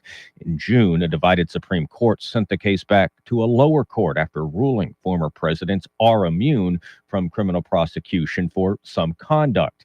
The reworked case was presented to a new grand jury that had not previously heard evidence in the case. In Washington, Jared Halpern, Fox News. Vice President Harris and Minnesota Governor Tim Walz have agreed to sit down with CNN for their first joint interview. It's set to take place with Dana Bash tomorrow night at 8 o'clock. It comes as both Harris and Walz are embarking on a bus tour through Georgia, with the interview to be the first time Harris has sat down with a journalist for an in-depth talk since President Biden dropped his bid for re-election. Former President Trump, meantime, has agreed to the rules of a debate with Vice President Harris. Here's Fox's Jackie Heinrich. We reached out, a source familiar with the negotiations told us that the CNN debate rules apply to the ABC debate and that the mics will be off. We tried to confirm that with the Harris campaign and they pumped the brakes. They just asked for more time to answer that question. But the Trump team doesn't care if the microphones are on or off. The push to keep the mics on is coming from the Harris camp. They've tried to paint this discussion as though Trump's team believes that he can't act presidential and that they need him to hide behind a mute button. But Politico reports it is more about serving up Vice President Harris a winning moment. Quote, privately, the Veeps team believes that Harris can get Trump to lose his cool and say something impolitic on mic. The ABC debate is scheduled to air September 10th. Texas U.S. Senator John Cornyn at the border is demanding Mexico to stick to a decades-old treaty over water rights. Senator Cornyn, along with Arkansas U.S. Senator John Boozman, were in Mission speaking to farmers. Cornyn says he recognizes an existential crisis for Texas agriculture. The fact that Mexico, contrary to a treaty that's been in effect since 1944, has withheld huge volumes of water necessary to the agricultural industry here in the Rio Grande Valley. Cornyn says the White House does not want him to press Mexico on water rights for fears of repercussions, but he is determined to do so regardless. Police in San Antonio are investigating a Northside shooting that left 2 women, including a pregnant woman, with gunshot wounds. Officers say 3 women were traveling in a car along Patricia Drive yesterday afternoon when they were shot at. The pregnant woman ended up with a gunshot wound to a finger, while another victim was shot in the leg. The third woman was not injured. Police believe there are 3 men who are suspected of carrying out the gunfire, but have yet to announce any arrests. A couple whose pit bulls killed an 81-year-old San Antonio man last year and injured his wife pled guilty to felony charges and now are awaiting their sentencing. Christian Moreno and Abilene Schneider pleaded guilty to dog attack resulting in death charges yesterday in a Bexar County courtroom. The pair was arrested in February of last year after their pit bulls attacked and mauled 81-year-old Ramon Najera to death and seriously injured his wife. Firefighters said at the time it took pickaxes to get the dogs off of the victims. Sentencing will be September 20th, and thanks to a plea bargain, there will be no probation, and the state wants the maximum sentence of 20 years in prison and a $10,000 fine for each. Eric Lycum, News Radio 1200 WOAI. Efforts to build a new elementary school in Uvalde are getting a financial boost. Uvalde CISD Moving Forward Foundation announced it's received a $10 million donation toward the construction of a new school. In addition to its own sizable donation, the Kate Mermian Charitable Foundation announced it'll match another $5 million in donations. The district now says that it's over 80% of the funds needed to build the school, which would replace Robb Elementary, where 19 students and 2 teachers were shot and killed in 2022. Construction of the new school is expected to wrap up in the fall of next year. Well, cases of West Nile virus are spiking across the country. Fox's Steve Harrigan has more. It's spread by mosquitoes who feed on infected birds, then bite humans. This complex chain of events makes it hard to predict where the virus will spread next. More than 30 states have been affected so far. Parts of Massachusetts have issued curfews in public parks for fear of West Nile and other mosquito-borne illnesses. Only 20% of those infected develop symptoms: fever, fatigue, and in the most serious cases, death. A New Hampshire resident, the first person in 10 years to die from Eastern equine encephalitis, another mosquito-borne illness. In Atlanta, Steve Harrigan, Fox News. And the CDC has reported 216 cases in the U.S. this year. Former chief science advisor to President Biden, Dr. Anthony Fauci, was recently hospitalized with the virus. He is now home and expected to make a full recovery. In Bexar County, 3 mosquitoes tested positive for West Nile, and that is the 3rd case for the county so far.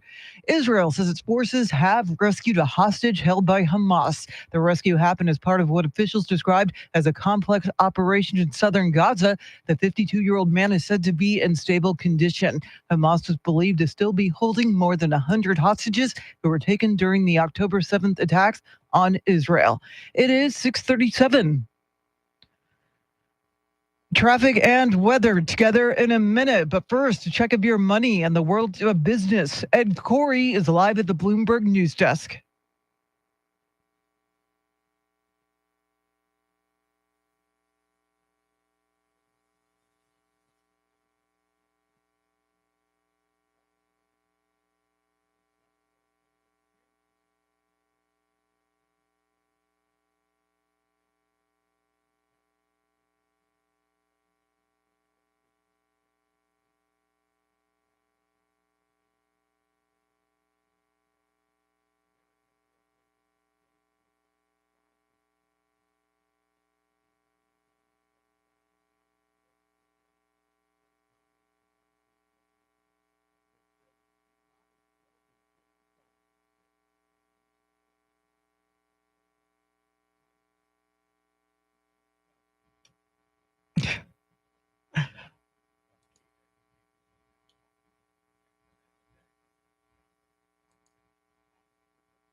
Thanks, Ed. News at the top and bottom of every hour, along with breaking news as it happens. I'm Charity McCurdy. Here's traffic and weather.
San Antonio's first news, Charity McCurdy, Mr. T, Tim Merriman. I'm Chris Duell. Coming up, Charlie Parker with Those Were the Days at 6:48.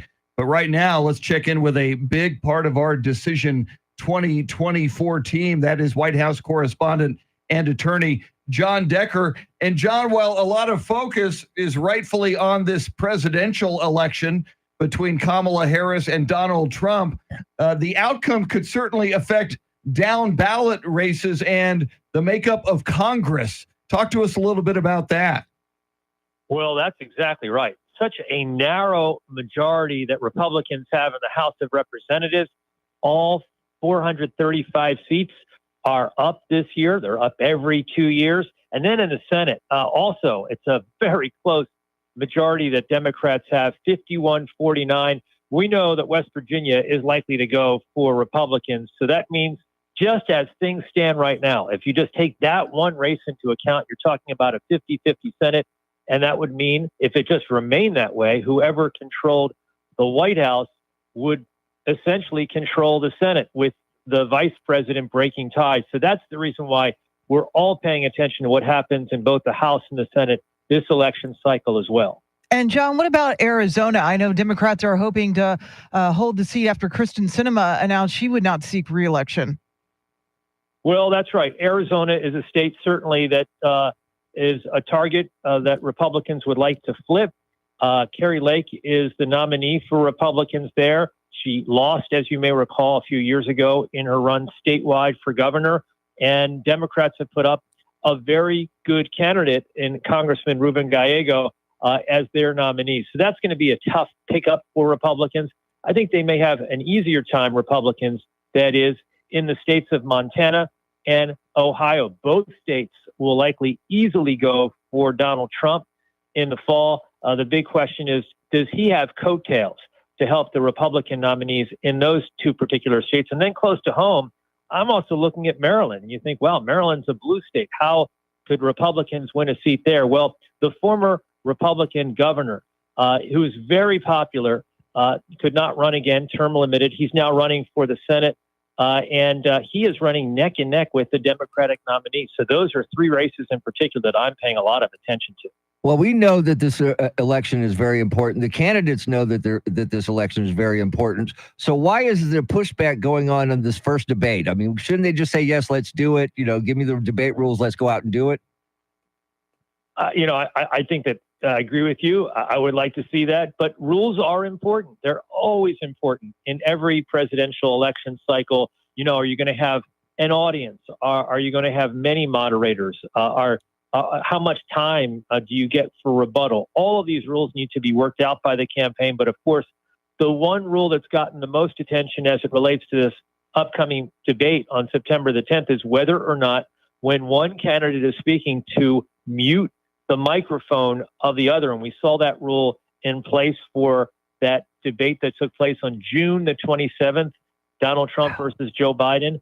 And the big question is, does that rule also remain in place for this upcoming debate between Kamala Harris and Donald Trump? I think that rule likely will remain in place. We will have the debate.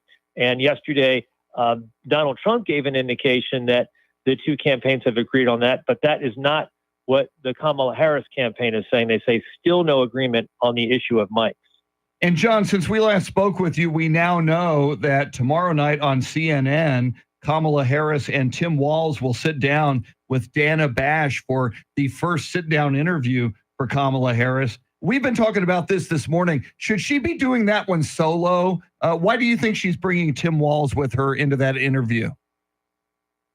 Well, I don't know the answer. I don't know the answer why this is a joint interview, but I've seen this before, in other presidential cycles. You want to introduce your team to the public. This is a good opportunity to do just that.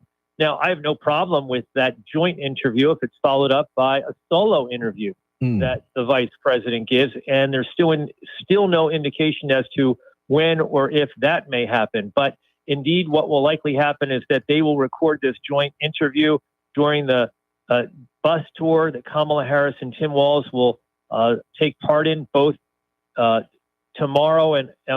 today and tomorrow. It will culminate with a campaign rally in Savannah, Georgia. But as you point out, the interview itself will air tomorrow night on CNN, and we'll see if Kamala Harris meets, the threshold of passing a passing grade, so to speak, in terms of the interview that she gives with CNN. And John, we can't let you go without getting your reaction to Special Counsel Jack Smith once again charging Trump over allegations of plotting to overturn the 2020 election. You think this winds up before the Supreme Court again?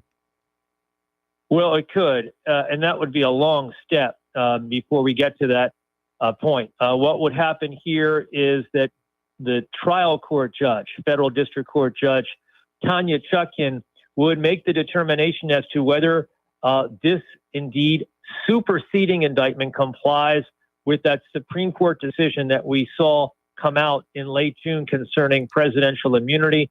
If Tanya Chutkan says it's okay by me, you meet the parameters of what that Supreme Court decision dictated, then of course Donald Trump and his team could appeal that decision, and they ultimately could appeal that decision all the way up to the U.S. Supreme Court. So this is going to be a lengthy process. Certainly it won't get resolved before the November election. And John, we couldn't let you go without asking you about the U.S. Open. Now, I was watching yesterday's Sinner, who was suspended, but it was a brief suspension for steroids, I believe.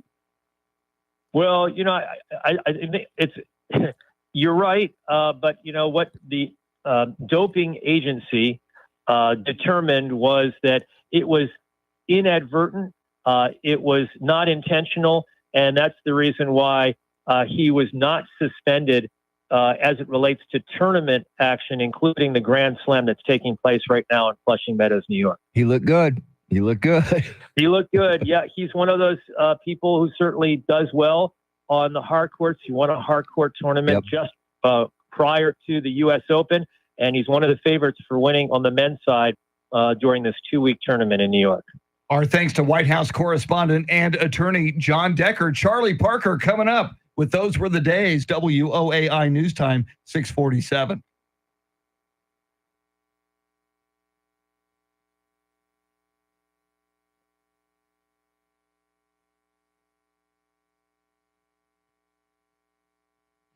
And we're back. Because there's only so much you can do about down ballot that's racism why I was like, and the okay, makeup well, of I'm going away from it. So.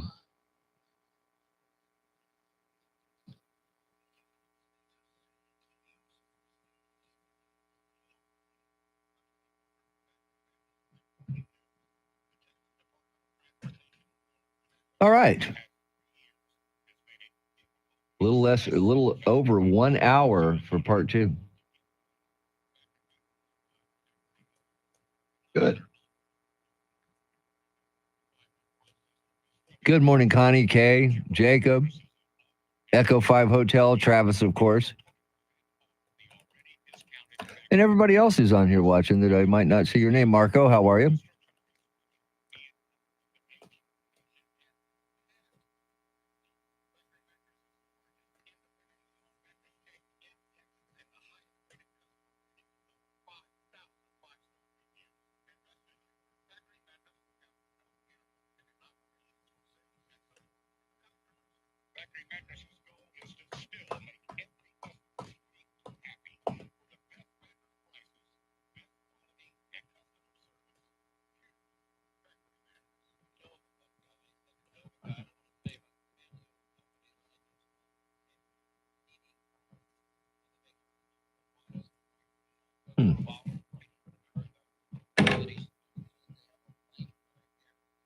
Is that Marco, the pool guy? I don't know. Don't know.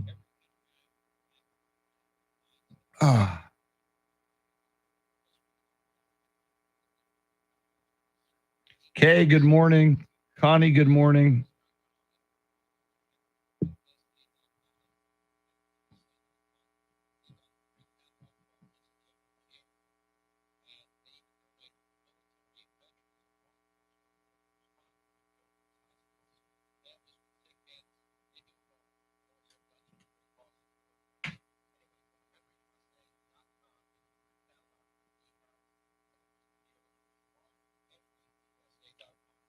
There's your 20.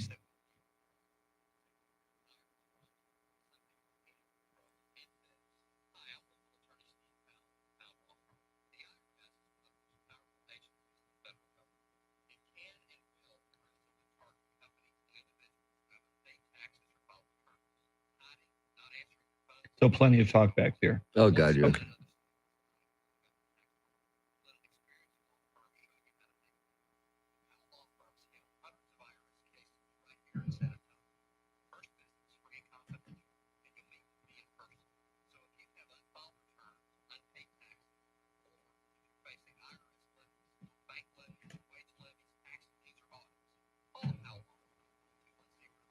Oh, this should be interesting. We'll find out if Nanette Fabre died on this day. No, she didn't, actually. 2003. No, but I will tell you who died on this day. Can't remember if I left it in, and I think I did. Good morning, EN.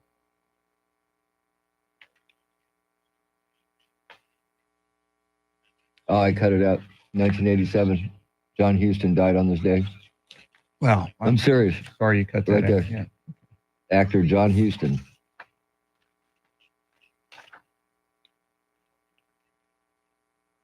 And you get to hear somebody from Chicago's birthday today. Woo! Yep.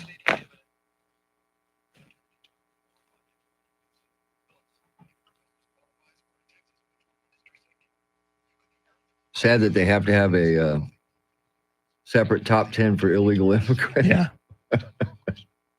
Shouldn't they all be wanted? Mm-hmm.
That's right. Today was the day of the speech. Mm-hmm.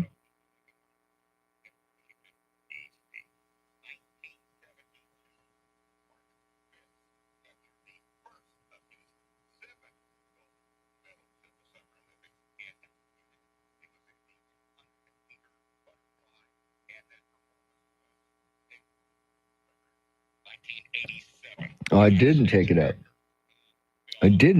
Okay. Thought I did. Oh no, it's tomorrow. There was 2 deaths in there that I thought, who gives a shit? Mm-hmm. I wonder what those little pinpoints of time, if we can look and see what this does for us. The only thing that hurts us is the 6 o'clock hour is pretty big. Yeah. So I bet you see a dip. I would think so. Has to be. Or have I just been listening to it for so long, I'm immune to it?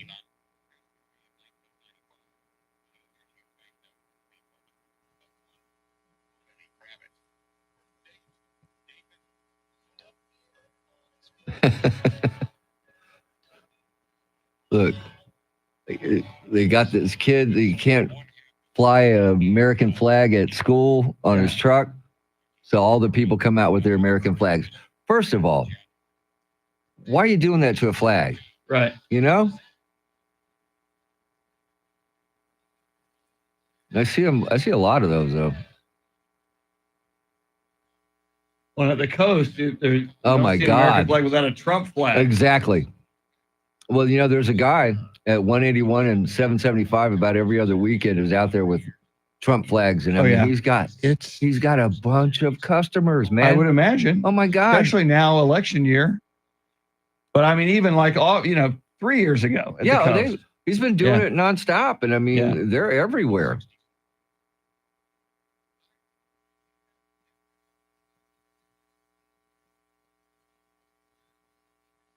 Man.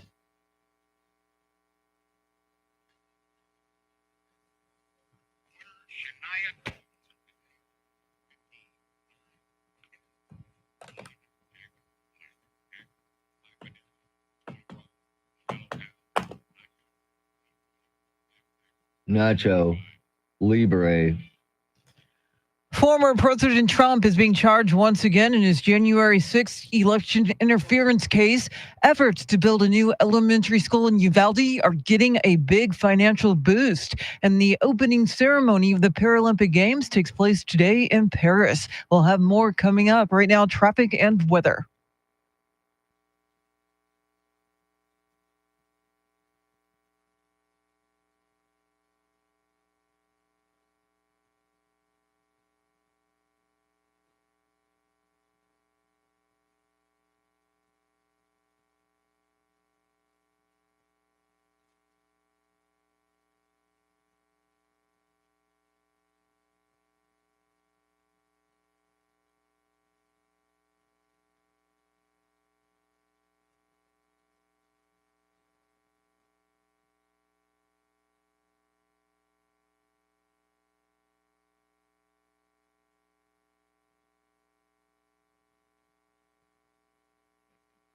Partly cloudy, early scattered thunderstorms this afternoon, highs in the low 90s. Tomorrow, partly cloudy, a stray shower, thunderstorm possible, highs in the low 90s. And on Friday, a mixture of clouds and sun with a stray shower, thunderstorm possible, highs in the low 90s.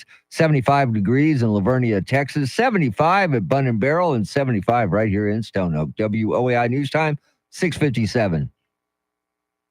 San Antonio's first news.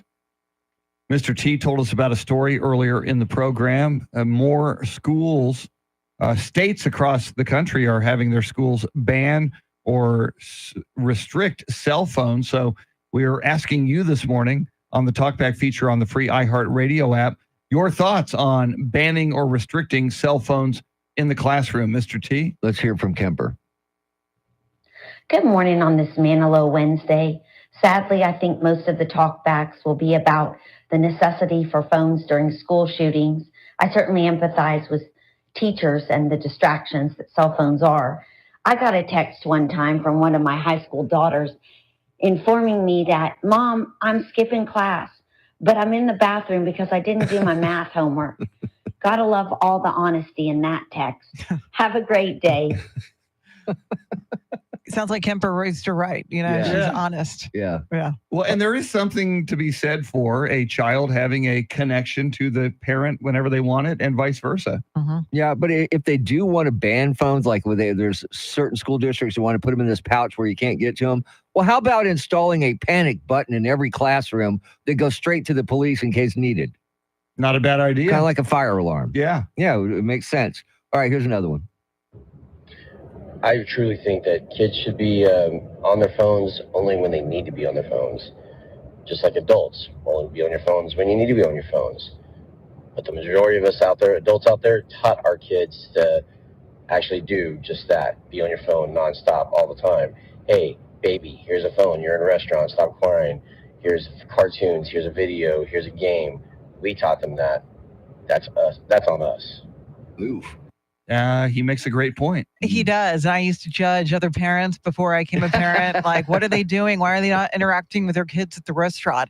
But little do you know, that is like the 1 hour those parents have out. You know, you don't know what they're doing inside their home. They're probably playing board games, interacting with their kids. But when they're out in public, they just need a moment. They need a moment. And that's why that iPad is in front of the kids. So it's kind of hard to judge a cover by its book. Just saying. There's that. Yeah, there's that. All right, you got time for one more. Here it is. Well, good morning, guys. This is your Pennsylvania truck driver, DJ. I want to kind of chime in on this cell phone issues in the classrooms. I kind of agree with y'all that the cell phone should be readily available, but we should treat them the same as we do when we're in our cars. Cell phones have become such a distraction, and I think they can be a distraction, as you know, in the car, but they're also a distraction in the classroom, and they should only be made available for emergency use only. Okay. I agree with that. Most definitely. It's important that parents are able to get in contact with their kids, especially this day and age. The world is not what it used to be. So true. We've got a big 7 o'clock hour coming at you, coming up at 7:10. Wait till you hear this. We have a song for you, a Trump-oriented song that was actually provided by Mike Opelka to Mr. T. Before that, Charity right now has everything you need to know in the world because WOAI News Time is 7 o'clock.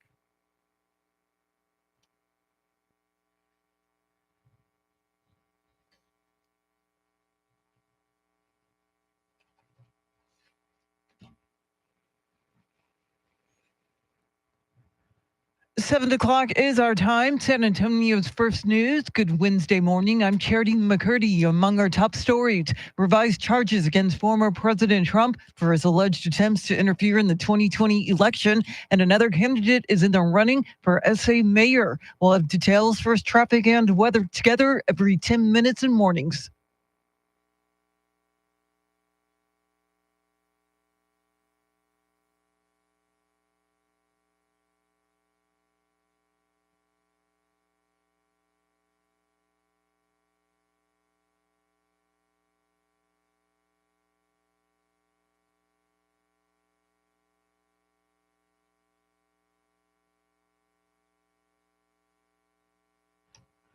Your Weather Channel forecast for this Wednesday, mostly cloudy with scattered thunderstorms this afternoon, a high near 90. Tonight's low near 75. Right now, 75 degrees.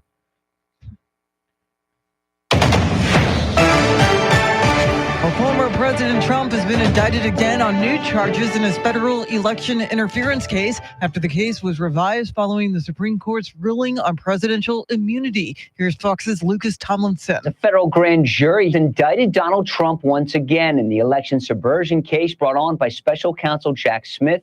The 36-page indictment is an attempt by Smith to streamline the case following the Supreme Court immunity rulings last month. Here are the 4 new charges: conspiracy to defraud the United States, conspiracy to obstruct an official proceeding, an obstruction of an attempt to obstruct an official proceeding, and conspiracy against rights. The superseding indictment was presented to a new grand jury that had not previously heard the case. This new grand jury only heard the new information according to the court filing. Trump called the new charges election interference. The November election is less than 70 days away, but voters in several states will be able to cast their ballots soon. Early voting starts next month in Virginia, Minnesota, South Dakota, Vermont, Illinois, and the swing state of Pennsylvania. In October, residents in 9 more states, including swing states, Arizona and Ohio, can start to vote. The ABC News debate between Trump and Harris is on, and the vice president has a sit-down interview scheduled for tomorrow on CNN. Here's Fox's Jessica Rosenthal. Former President Trump wrote in a Truth Social post that the rules applied to the CNN debate between him and President Biden will apply to the September 10th ABC debate in Philadelphia with Vice President Harris. This means the microphones will remain off when the other person is speaking. The Harris campaign had said they wanted the mics to remain on, and they said in response to this agreement that while both candidates were willing to debate with unmuted mics, it appears Donald Trump is, quote, letting his handlers overrule him. The Harris campaign also denies ever asking to bring notes into the debate. Separately, Vice President Harris is planning a sit-down interview with CNN this Thursday night in what is being billed as a joint interview with her vice presidential pick, Tim Walz. Jessica Rosenthal, Fox News. Political rhetoric around election security is driving away those who run the elections. The Texas Secretary of State's office says that election administrators across the state are quitting. We are seeing an uptick in threats and threatening behavior towards election officials. Christina Adkins with the Secretary of State's office says that county clerks are protected under Texas law, which gives them confidentiality, but that's not extended to election administrators who are appointed. A new report from the Bipartisan Policy Center shows that in Texas, the turnover rate for election workers is 40%. More than 1/4 of those quit, pointing to a spike in abuse, harassment, and threats. We know how to stop them. Just give us the ability. That's the message coming from Governor Abbott. He wants to expand buoy barriers across the Rio Grande to stop migrants from crossing the southern border, but is waiting for a court to affirm the state's right to use them. We've solved the Texas problem, but not the United States problem. That requires a new president to make sure that we are actually going to secure our border. Abbott says buoys are a very effective way to discourage illegal immigrants from trying to cross from Mexico into Texas and are a lot cheaper than a border wall. Another person is emerging in the race to be the next mayor of San Antonio. Former Texas Secretary of State Rolando Pablos announced he's running in next year's mayoral election. Along with serving as Secretary of State, Pablos has also served as Commissioner of Public Utility Commission of Texas and is Chairman of the Texas Racing Commission. He's the 5th candidate to announce they're seeking to replace current Mayor Ron Nirenberg, who's leaving office due to term limits. Well, during a border visit, Texas U.S. Senator John Cornyn is demanding Mexico to stick to a decades-old treaty over water rights. Cornyn, along with Arkansas U.S. Senator John Boozman, were in Mission yesterday speaking to farmers. Cornyn says Mexico is refusing to abide by a World War II-era treaty with the U.S. to share water with American farmers. Cornyn says they've tried everything from diplomacy to threats to get the water, and they're not getting any help from the Biden White House. The current administration has said that if we push too hard on Mexico to release the water that they're obligated to do under the 1944 treaty, that they may push back. Cornyn says Mexico is using our water to grow their produce and sell it back to us, which he calls an existential crisis to Rio Grande farmers. Eric Lycum, News Radio 1200 WOAI. It is 7:06. News at the top and bottom of every hour, along with breaking news as it happens. I'm Charity McCurdy. Traffic and weather coming up.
San Antonio's first news.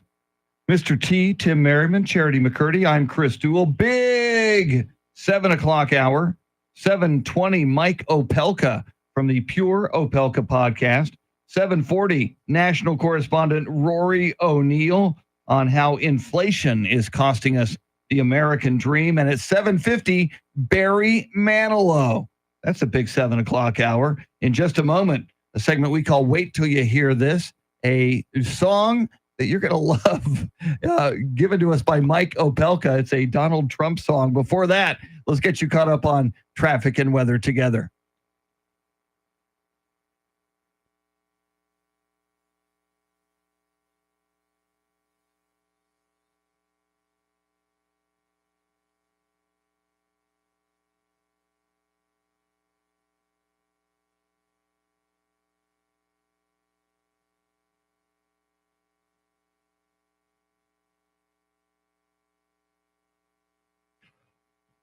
Partly cloudy, early scattered showers and thunderstorms this afternoon, highs and low 90s. Tomorrow, partly cloudy, stray shower, thunderstorm, possible highs and low 90s. And on Friday, a mixture of clouds and sun, a stray shower, thunderstorm, possible highs in the low 90s. 75 degrees in Leon Valley, 75 in Lavernia, and 75 right here in Stone Oak. WOAI News Time, 7:10.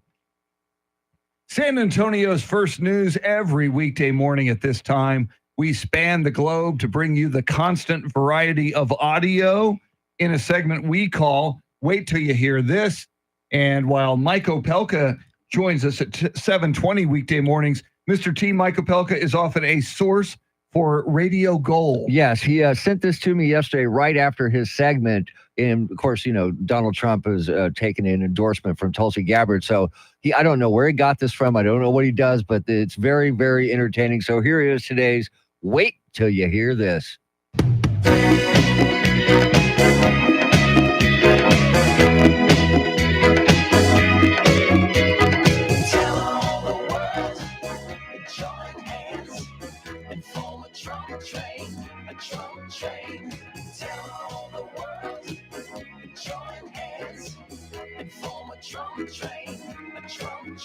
I am proud to stand here before you today, whether you're a Democrat, a Republican, or an independent. If you love our country, as I do, if you cherish peace and freedom as we do, I invite you to join me in doing all that we can to save our country and elect President Donald J. Trump and send him back to the White House to do the tough work of saving our country and serving the people. Thank you very much. Thank you very much, Mr. President. Join hands and form a Trump train, a Trump train. Tell all the world. Join hands and form a Trump train, a Trump train. The original song Love Train I by know. the OJs in 1972. And kids, that's not O.J. Simpson. That was the OJs originally. What? Yeah. So lots more to see. In the last week, you had Robert F. Kennedy Yeah. Jr. getting on the Trump train, Tulsi Gabbard on the Trump train. But are they joining hands? That's a great and question. getting on the Trump train? And have the OJs issued a cease and desist letter? Not yet. Okay. Not yet. Still early. Yeah, that some of those have been happening lately. Uh-huh. Yeah. So, yes. But huge endorsement from Tulsi Gabbard for Trump. She's specifically cited the fact that, we're embroiled in multiple wars around the world and closer to the brink of nuclear war than ever before. And she definitely cited the increasing economic hardship for Americans. And that's why she thinks Trump is the man for the job, not Kamala Harris. Yeah, and we're all feeling that financial, pinch. I mean, everything has gone up. You name something that has gone, the price has gone down. No, I can't. I can't think of anything. And certainly Tulsi Gabbard has reminded us she has debated Kamala Harris. You may recall in that 2020 election when there were all those Democratic candidates on stage, Tulsi Gabbard was a candidate for president and went toe-to-toe along with a lot of other candidates in debating. So she's got, you got to wonder if she might be advising Donald Trump here and there about Giving this him upcoming tips. debate. Giving him tips. Yeah, September 10th. I think she actually is, along with RFK Jr., is helping with the transition. So I think it'll definitely be something that we'll see more from Tulsi Gabbard. She's really become the darling of the Republican Party. Yes, she has. And you got to believe if Donald Trump wins and regains the White House, look for perhaps, and I would say a probability, in my view, that Tulsi Gabbard would be a part of a Trump administration. What about RFK Jr.? If he's not out cutting off whales' heads I know. or bears in Central Park, if he's bizarre. got some free time. Does that not give you like American Psycho vibes, like a little chainsaws and just Chainsaws beheading and whale things? heads, yes. Yeah, and yet his wife is Cheryl Hines. I know. And I say this It doesn't often. make sense. Yeah, the generosity of women never ceases to amaze me. So yeah, I notice it every day. my goodness gracious. All right, coming up, the man himself, Mike Opelka from the Pure Opelka podcast. Before that, we'll get you caught up on headlines, traffic, weather, and more. WOAI News Time 7:15.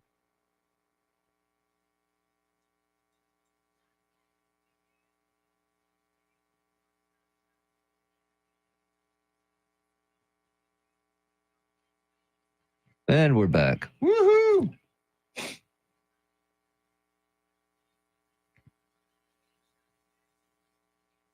Eric, welcome in. Sleepy's in the house. Good morning, Sleepy. Sleepy.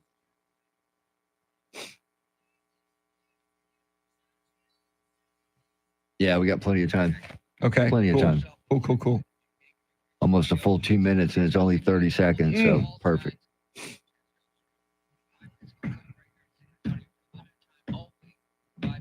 God, it's so weird not drinking coffee. I don't know. I don't see how you do it. I get man. used to it pretty quickly, but day one's a little rough.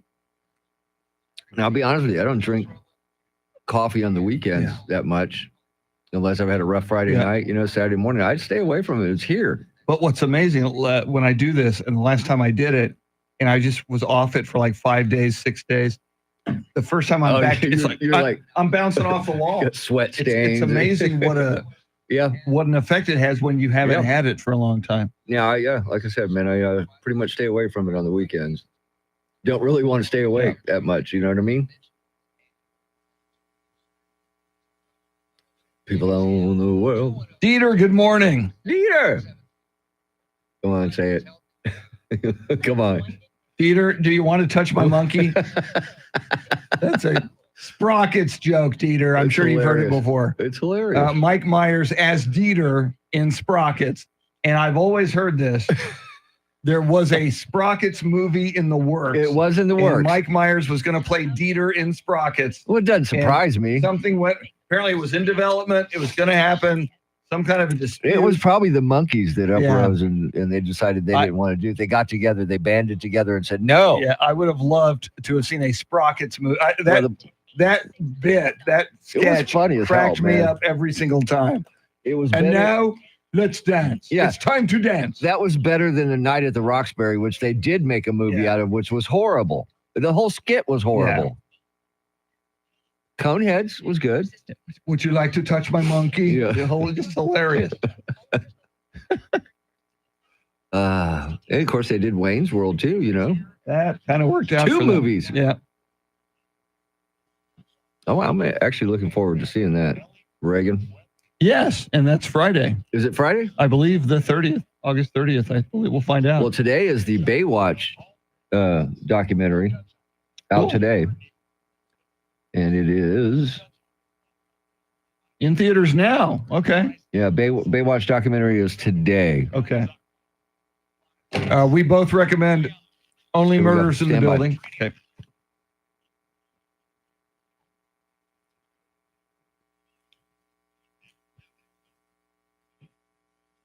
Just ahead of headlines, traffic, and weather together, Barry Manilow joins us at 7:50. Mike Opelka at 7:20. But Mr. T, we've been talking about those two astronauts stranded on the International Space Station because their Boeing Starliner has so many problems. And we were thinking maybe a TV show can be made. It's a great idea, Chris. And here is a possible theme song. Just sit right back in your space capsule. You are not going home. The Boeing ship that took you there is another mission blown. No friends, no pets, no Halloween. In orbit you will roam. You might just meet some aliens and get an anal probe. So join us back on Earth, my friends. We miss you very much. We'll see you in person again next year, 'cause Boeing really sucks. Ouch. Sure, Boeing, and as Charity said, Boeing will not be a sponsor No, of that program. not at all. In all probability. Mike Opelka coming right up. Charity, what stories are you tracking? Special counsel Jack Smith is once again charging former President Trump over allegations of plotting to overturn the 2020 election. Kamala Harris will have her first sit-down interview with her running mate on CNN tomorrow night, and a fifth candidate is seeking the job of San Antonio mayor. We'll have details right now, traffic and weather.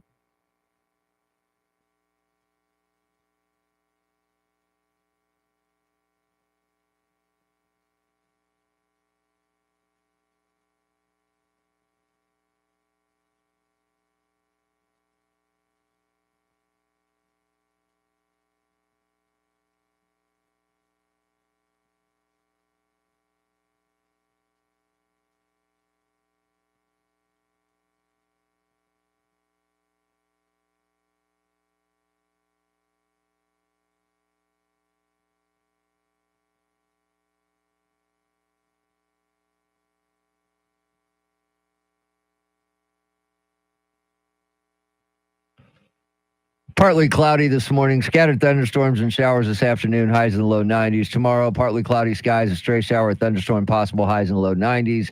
Friday, a mixture of clouds and sun, a stray shower, thunderstorm possible, highs in the low 90s. 72 degrees in Kerrville, Texas. 75 at Trinity University, and 75 right here in Stone Oak. WOAI News Time, 720. San Antonio's first news every weekday morning at this time. We check in with Mike Opelka from the Pure Opelka podcast. He's brought to us by Randy Adams Incorporated. Mike, at long last, Kamala Harris will do a sit-down interview. It'll be on CNN tomorrow night with Dana Bash, but she's not doing it solo. She's bringing somebody with her. What's going on? Yeah, she's got her emotional support Minnesotan. Tim Waltz is going to join her and sit by her side and hold her hand and squeeze it when she's stepping into murky turf. So it's going to be interesting. And why does it need a day of editing? That's my question. Well, And Mike, the rules for the ABC News debate, are they settled or not? Trump says it is. The Harris campaign is saying not so fast. Well, I like the fact that the Trump campaign didn't cave. They said, okay, we agreed to this. So either you guys are going to live up to your promise or you're going to walk away. And they forced their hand. And this is why Donald Trump was successful when he wrote The Art of the Deal. He gets it. He's got a contract. Kamala Harris should have, she probably skipped contract law when she was studying it. So I think this is ultimately going to come down to what Trump wants. I think if ABC wants to make the tens of millions of dollars that they will on this interview, they will force Harris to do it, not seated, but standing, no notes. And maybe the only area they get an agreement on is leaving the mics open. Which is probably a good thing. Yeah. Isn't that how all debates should be? I believe so. And, she's trying to bait Trump into saying something dumb, and I think he's got better control. He certainly seems to have changed since the assassination attempt.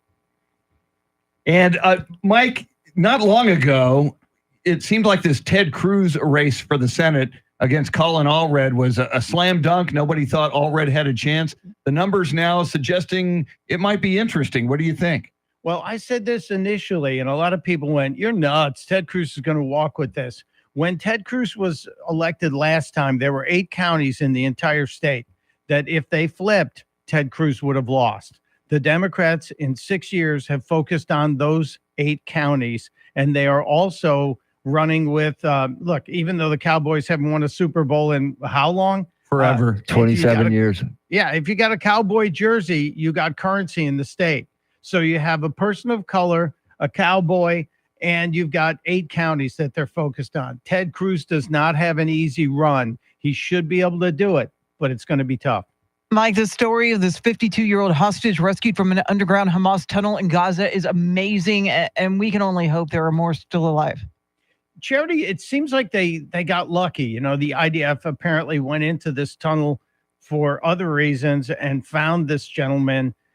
He's not Jewish, by the way, either, and he seems to be very comfortable with his Israeli fellow citizens. So it runs in complete contradiction to what we're being told about Israel and how they treat people other than Jews in Israel. This is also a very positive story, and I was so happy to see this happen yesterday. Let's hope they find more. All right, so the Swiss have found a way to make chocolate without sugar. Why? Well, sugar is a negative. It can still taste as good, but if you can make it without needing to add sugar, now you can really say that chocolate, especially dark chocolate, it's health food. And why not have it every day? Oh, okay. And now I changed my mind. All right. Yeah, that's kind of where they're going on this. Mike, when I go to a sporting event, the price of beer, it's so expensive that I really safeguard my beer. I don't want to spill it walking to my seat or anything like that. Apparently, a Broncos fan had a challenge while holding and drinking a beer. What do we know about this? Well, preseason football game, a guy's going to get a beer, and he's out in the concourse, and a fan from the other side came up and punched him in the face. Ooh. Now, I would have grabbed my face and dropped my beer. This guy managed to hold his beer, and I don't know if he spilled the drop, but it's remarkable. And They're the video expensive, is there. Mike. They're expensive. Yeah, that's liquid gold right there. And Mike, cell phone bans in schools are spreading, and we've been getting our listeners' input on this morning, and it sounds like most people want them in their kids' backpacks, not a distraction in the classroom, but not a complete ban. How do you feel? Well, I'm one of those people who grew up where if my parents needed me, they called the front desk and somebody ran down and told the teacher, hey, your mom's coming early today. Mm-hmm. But I understand the parents who have trepidation. Dr. Marty McCary from Johns Hopkins wrote a great piece in the New York Post yesterday talking about the problem of cell phone addiction. And it's not just distracting to the education process, it's creating an addiction within the kids, and it's harmful to their mental state. So I'm all for limiting it as much as possible. I get that the parents want to feel like I have to reach out to them in case there's another 9/11 or a mass shooting. Stop it. Your kid needs to learn how to live in the world. And it's not with a cell phone. So true. You can get more Mike Opelka from his Pure Opelka podcast. Get it wherever you get your podcast. We recommend the free iHeartRadio app. Another episode will drop this morning. You don't want to miss it. Mike is brought to us by Randy Adams Incorporated. Coming up at 7:50, Barry Manilow joins us ahead of his Friday night concert in San Antonio. 7:40, national correspondent Rory O'Neill on inflation and the cost of the American dream. WOAI News Time, 7:26.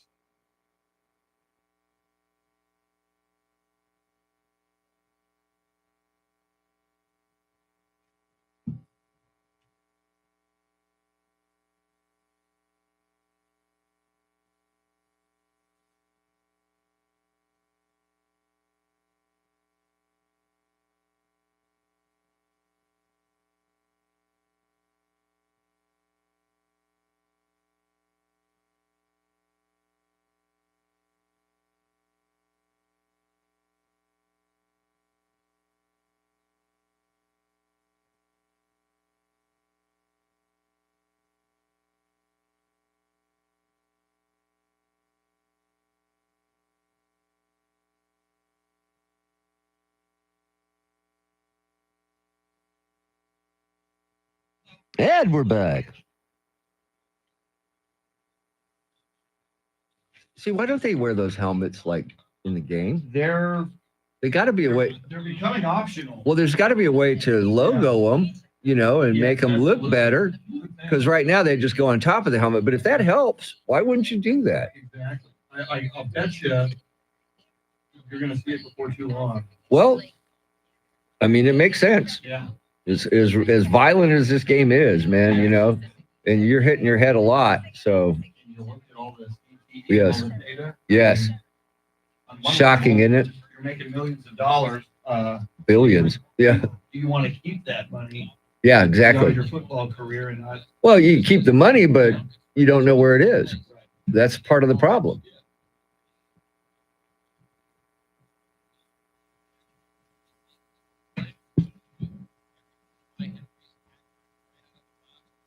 That's what I just saw.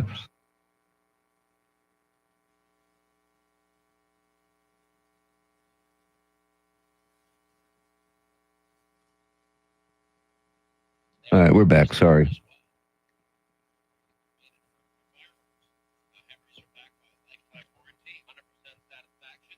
Boom, boom, boom, boom, boom. Oh, shit.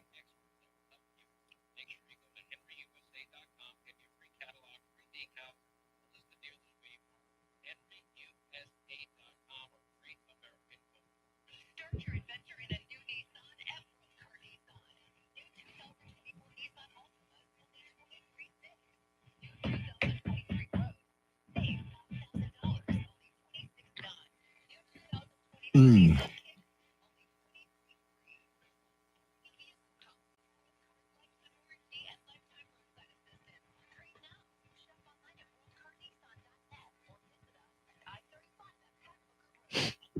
Oh my God. I'm going to read you something.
.32 is our time. San Antonio's first news. Good Wednesday morning. I'm Charity McCurdy. Among our top stories, former President Trump is being charged once again in his January 6th election interference case, and Texas farmers are sounding the alarm over water shortages. We'll have details, first traffic and weather together every 10 minutes in mornings.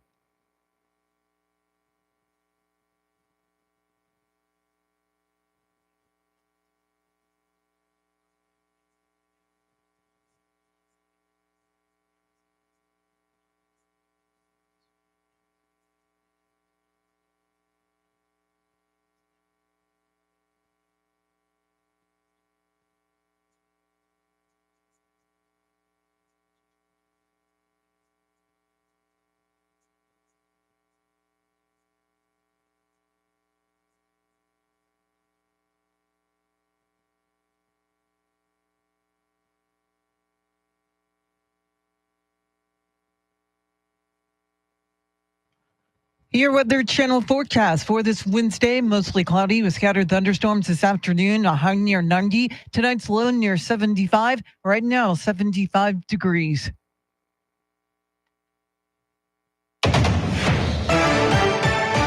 Federal Prosecutors are paring down an indictment against former President Trump following the U.S. Supreme Court's ruling on immunity. Fox's Jared Halpern reports. Special counsel Jack Smith is not dropping any charges against former President Trump in his case about election interference, but a superseding indictment does remove allegations the former president leaned on Justice Department officials to pursue election fraud. The new indictment is intended to clarify former President Trump was acting as a candidate and not in his official role as president. In June, a divided Supreme Court sent the case back to a lower court after ruling former presidents are immune from criminal prosecution for some conduct. The reworked case was presented to a new grand jury that had not previously heard evidence in the case. In Washington, Jared Halpern, Fox News. Vice President Kamala Harris and Minnesota Governor Tim Walz have agreed to sit down with CNN for their first joint interview set to take place with Dana Bash tomorrow night at 8 o'clock. It comes as both Harris and Walz are embarking on a bus tour through Georgia, with the interview to be the first time Harris has sat down with a journalist for an in-depth talk since President Biden exited the race. Former President Trump has agreed to the rules of a debate with the vice president. Fox's Jackie Heinrich has more. We reached out, a source familiar with the negotiations told us that the CNN debate rules apply to the ABC debate and that the mics will be off. We tried to confirm that with the Harris campaign and they pumped the brakes. They just asked for more time to answer that question. But the Trump team doesn't care if the microphones are on or off. The push to keep the mics on is coming from the Harris camp. They've tried to paint this discussion as though Trump's team believes that he can't act presidential and that they need him to hide behind a mute button. But Politico reports it is more about serving up Vice President Harris a winning moment. Quote, privately, the Veeps team believes that Harris can get Trump to lose his cool and say something impolitic on mic. The ABC debate is scheduled to air September 10th. The White House today is hosting families who've lost people to overdoses. It's to mark Overdose Awareness Week, declared by the Biden administration to mourn the loss and acknowledge the toll taken by the overdose epidemic. The meeting will include remarks from the Office of National Drug Control Policy Director, Dr. Rahul Gupta, and Health and Human Services Secretary Xavier Becerra. Texas U.S. Senator John Cornyn at the border is demanding Mexico stick to a decades-old treaty over water rights. Senator Cornyn, along with Arkansas U.S. Senator John Boozman, were in mission speaking to farmers. Cornyn says he recognizes an existential crisis for Texas agriculture. The fact that Mexico, contrary to a treaty that's been in effect since 1944, has withheld huge volumes of water necessary to the agricultural industry here in the Rio Grande Valley. Cornyn says the White House does not want him to press Mexico on water rights for fears of repercussions, but he's determined to do so regardless. A couple whose pit bulls killed an 81-year-old man in the city last year and injured his wife pled guilty to felony charges and now await their sentencing. Christian Moreno and Abilene Schneider pleaded guilty to dog attack resulting in death charges yesterday in a Bexar County courtroom. The pair was arrested in February of last year after their pit bulls attacked and mauled 81-year-old Ramon Najera to death and seriously injured his wife. Firefighters said at the time it took pickaxes to get the dogs off of the victims. Sentencing will be September 20th, and thanks to a plea bargain, there will be no probation, and the state wants the maximum sentence of 20 years in prison and a $10,000 fine for each. Eric Lycum, News Radio 1200 WOAI. The Summer Olympics are over, but the Paralympics, which involves disabled athletes, begins today. There are some amazing, inspiring stories of athleticism because they have extra obstacles and barriers that they have to overcome. That's Wendy Gumbert with Texas Parasport. The Lone Star State is sending 13 athletes to the game in Paris. It is 7:37. Traffic and weather together in a minute. But first, to check if your money and the world of business. Ed Corey is live at the Bloomberg News Desk.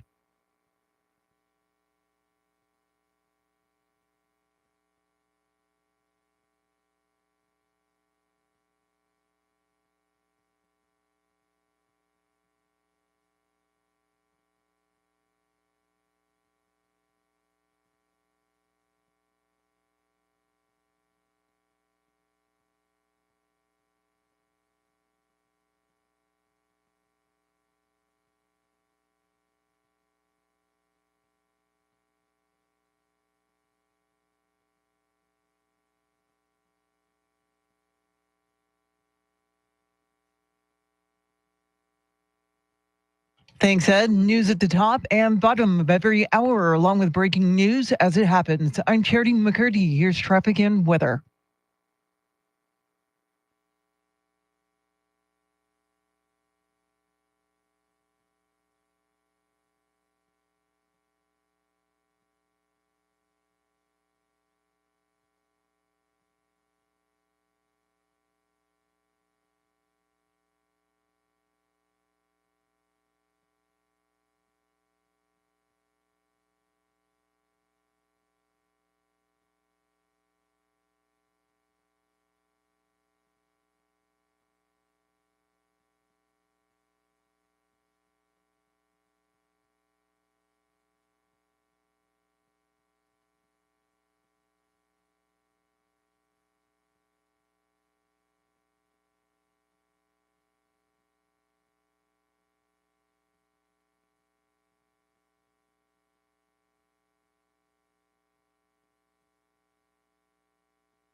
San Antonio's first news, Mr. T, Tim Merriman, Charity McCurdy.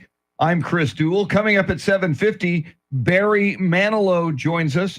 He will be coming to the Frost Bank Center on Friday night. That'll be a big show. We look forward to talking with him. We expect to connect with national correspondent Rory O'Neill, who is tracking a story about inflation and the American dream. And Rory joins us now. Rory, with this inflation, how much is it costing us now to live comfortably or live the American dream? Yeah, and this USA Today report looks at a pretty good American family. They're talking mom, dad, 2 kids. You've got a car in the driveway of a single family home. You're paying for your retirement. You're paying for clothes and a nice vacation every year, and your kids' college is getting paid for. So they really are. This is the keeping up with the Joneses kind of scenario that they're doing here. But now they're saying that scenario costs about $178,000 a year in 2024 dollars. So it's a significant chunk of money and a significant increase from 10 years ago when that number was closer to 113,000. Rory, I don't know. It sounds like many of these figures are low ball estimates, because I can tell you firsthand delivering 2 babies cost a lot more than $5,700.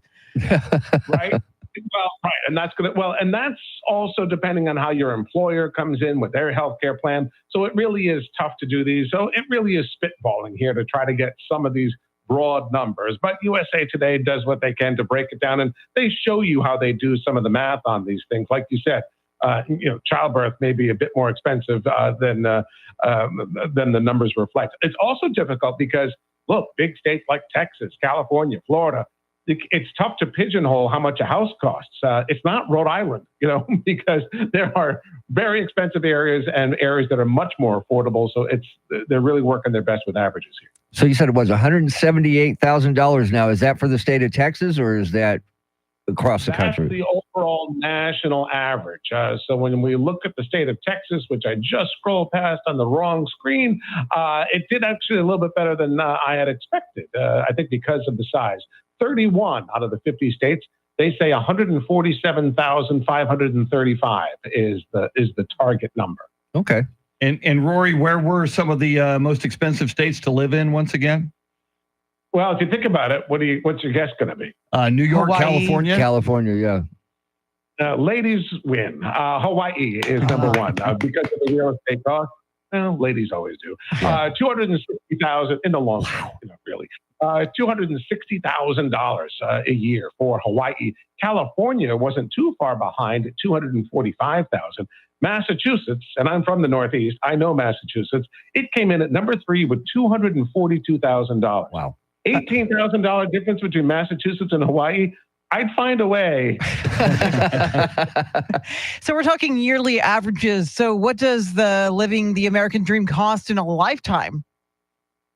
Well, that's I haven't seen that number in this. I'd have to scroll through to do some more. But they're seeing too what's also caused these sharp increases. Yes, it's the money we're paying more for mortgages and the home values because they've gone up so much, but also healthcare costs, food prices, as we all know, they've also been going up. And even that family vacation is getting more and more expensive. And they do make the allocation difference, for the 401k. It used to be $17,000 you would put away, but now you can put away $23,000. So they really are trying to make all these different accommodations to make it as reflective as possible.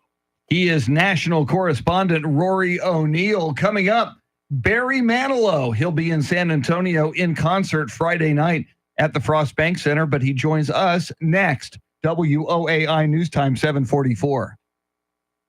And we're back.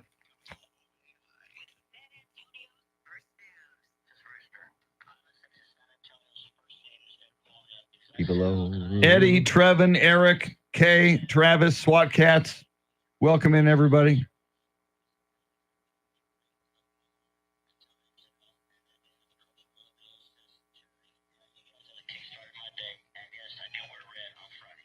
Thank you, Rooster. All right.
People all over the world.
Just gonna throw it to her. We got plenty of time. We're not late, so okay.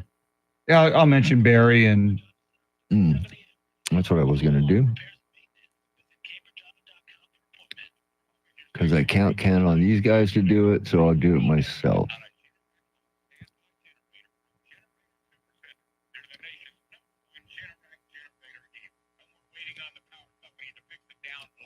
When are we going to get to Trump's reasonable demand? I don't know. 8 o'clock hour? Yeah. Okay. It'd be hilarious. Hilarious. Oh. Mm.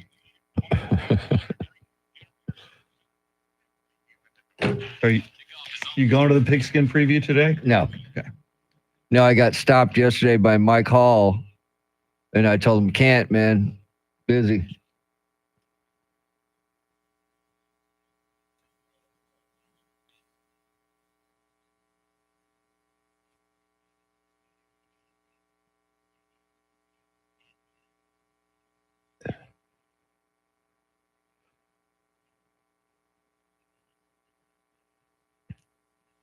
Just ahead of headlines, traffic, and weather together.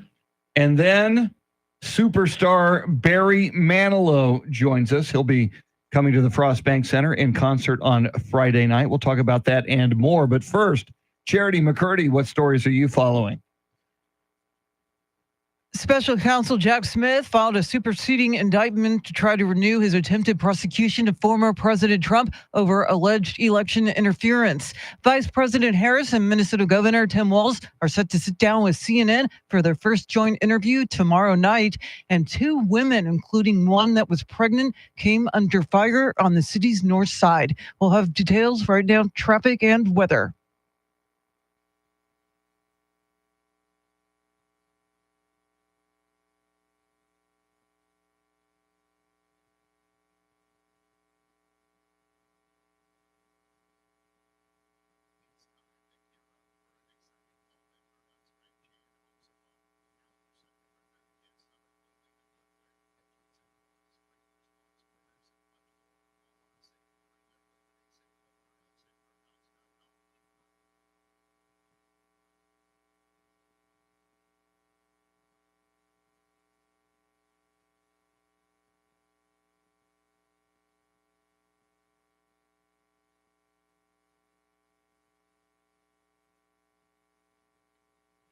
Partly cloudy this morning, scattered showers and thunderstorms this afternoon, highs and low 90s. Tomorrow, partly cloudy, a stray shower or thunderstorm possible, highs and low 90s.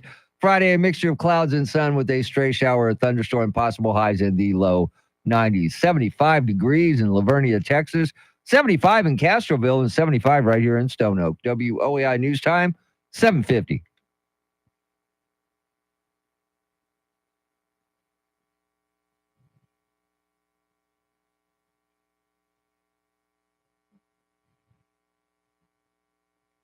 San Antonio's first news. You know the music. I do. You know the song.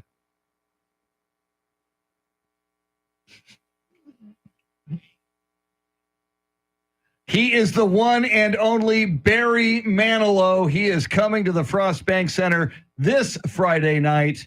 We're so excited to talk with him. And Barry, just like that song, Mandy, your songs are so romantic. People go to your concerts, they fall in love, they have kids. You're responsible for all this. How does it make you feel? I like it. Little Barrys and Mandys running around. I like it. Now, Barry, the concert experience has really changed over the years. As you know, lighters have been replaced by smartphones. Do you have any pet peeves when it comes to audience conduct? They're wonderful to me. No, I mean, honestly, is that happening to other artists? Not happening to me. They are just great. Listen, these people gave me a life that I would never have. I'm so happy to be able to do it for them. Barry Manilow in concert this Friday night at the Frost Bank Center. That is August 30th. And Barry, you're going to do the commercial medley, aren't you? Because I love those songs. Very strange medley. I love that. God, you guys are so old. Okay. I can't do the medley because nobody remembers all of those, but there's still 2 of them, believe it or not, that they still play. I Am Stuck on a Band-Aid and State Farm Is There. And so I actually do the 2 of them, and I don't think the audiences know that I used to do commercials. And that's always fun to see their reaction. Yeah, I've always loved the Very Strange medley dating back to Barry Manilow Live. Barry, you mentioned the residencies, and I'm so excited and so happy for you and for Barry Manilow fans. You mentioned Radio City Music Hall, but I saw recently the Westgate Resort and Casino in Las Vegas releasing dates for you for 2025. So certainly my wife and I will be making a trip to Vegas to see you in 2025. I know, you know, Elvis did a residency at the Las Vegas Hilton. As an artist, what is it like to be able to just do it the same venue each night. It's got to be a lot easier. I know. I'm standing on the same stage that Eldridge sweat upon. And and I'm in his dressing room. I'm peeing in the same toilet that he peed in. It's thrilling. So Barry, when it comes to the love you get from Fanalos, do you still get letters in the mail, or do you check social media to get the love from fans? Yeah, I think you're right. I don't get letters in the mail, but I do go on Facebook and those kind of things, and they're always very kind to me. It's great to see. It's like a review every night, and that's always great. Now, when you do a workout before the show, do you just get up and start dancing? Is that your workout, or do you like lift weights and maybe get on? I lift weight every morning. I do it every morning, 5 days a week, and I look pretty good. Yeah, you do. Yeah, you do. I do. I've got a nice, a decent skinny body like I've always had. And, I look pretty much the same as I always have. I don't get it either. Don't ask me. I don't understand it. Now, Barry, I've been to a number of your concerts, loved every single one of them. They are so much fun. They're so inspiring. There may be some people listening, and your show is Friday night in San Antonio at the Frost Bank Center. If there's somebody listening right now who has not been to a Barry Manilow concert, who is thinking about coming out on Friday night, how would you describe the experience that they're going to have when they see you? Okay, I think you will walk out feeling better than you walked out feeling when you came in. It's a real good, feel good a couple of hours. I look at the audience. I can't see all of them, but when I do, all I see is people smiling, and that makes me feel good. And Barry, you're the sharpest dressed man I've ever seen. How do you choose your wardrobe for the show? Is it pre-planned, or do you just randomly pull a sequin jacket off the rack? No, I have somebody that does this for me, and there's a rack full of these jackets. I mean it. There's a rack full. It must be 25 great jackets, and it's difficult to pick them. They're all beautiful and they fit great. And so I just took one and out I go. Now, Barry, I have to thank you for the song Mandy, but I do have to apologize for every girl that I've ever met named Mandy, because I always sing that song to them. But I really appreciate you writing that song and singing that song for me. Great. You're welcome. Straight and to the point, Mr. T. We opened with Mandy and you close with a Mandy question. Barry Manilow, Friday night, Frost Bank Center. What a fun guy. He is so nice. This is like kind of person you want to have a beer with at the bar. He seems so down to earth, despite how legendary he is. Yeah, I would say sing karaoke with him, but that probably wouldn't be good for me. It'd be good for him. He'd do well, but not me. But my gosh, what a career, what longevity. As I mentioned, I've been a fan since 1975-ish, and he's still going strong. Hard to believe he was the piano guy for Bette Midler way back in the day. Wow. Amazing. San Antonio's in for a real treat Friday night. And then we should be in for a real treat on Tuesday morning after Labor Day. We'll hear about Bob and Cindy, two of our listeners, going on their first date to the Barry Manilow concert. Storyteller Kemper. I mean, there's all kinds of storylines. That's right. My goodness. There's storylines everywhere. There could be a lot of love in the air on Friday night at the Frost Bank Center. Coming up, speaking of big San Antonio events, Derek Fox, the president and CEO of the Valero Alamo Bowl. They're having the big pigskin preview today. We'll talk about the Alamo Bowl, college football, and more coming right up. WOAI News Time 7:57. And we're back. Oh.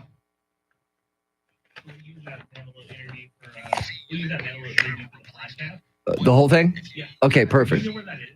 Yeah, it's in yesterday's. Those were the day before. 26. Let me make sure. Yeah.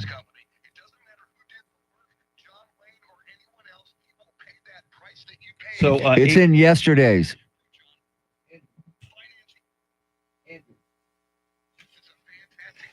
It's in yesterday's, and it's titled Barry Manilow 8/26/24. Beautiful. You what now? So at 8:20, we'll do the Trump reasonable presidential debate. Or we could do it after PAGS if you want. Either, yeah. Because I've got talkbacks at 20. Okay. I've got, we've got a few that we need to get to here. Hey, Done. here's your Joe Pags.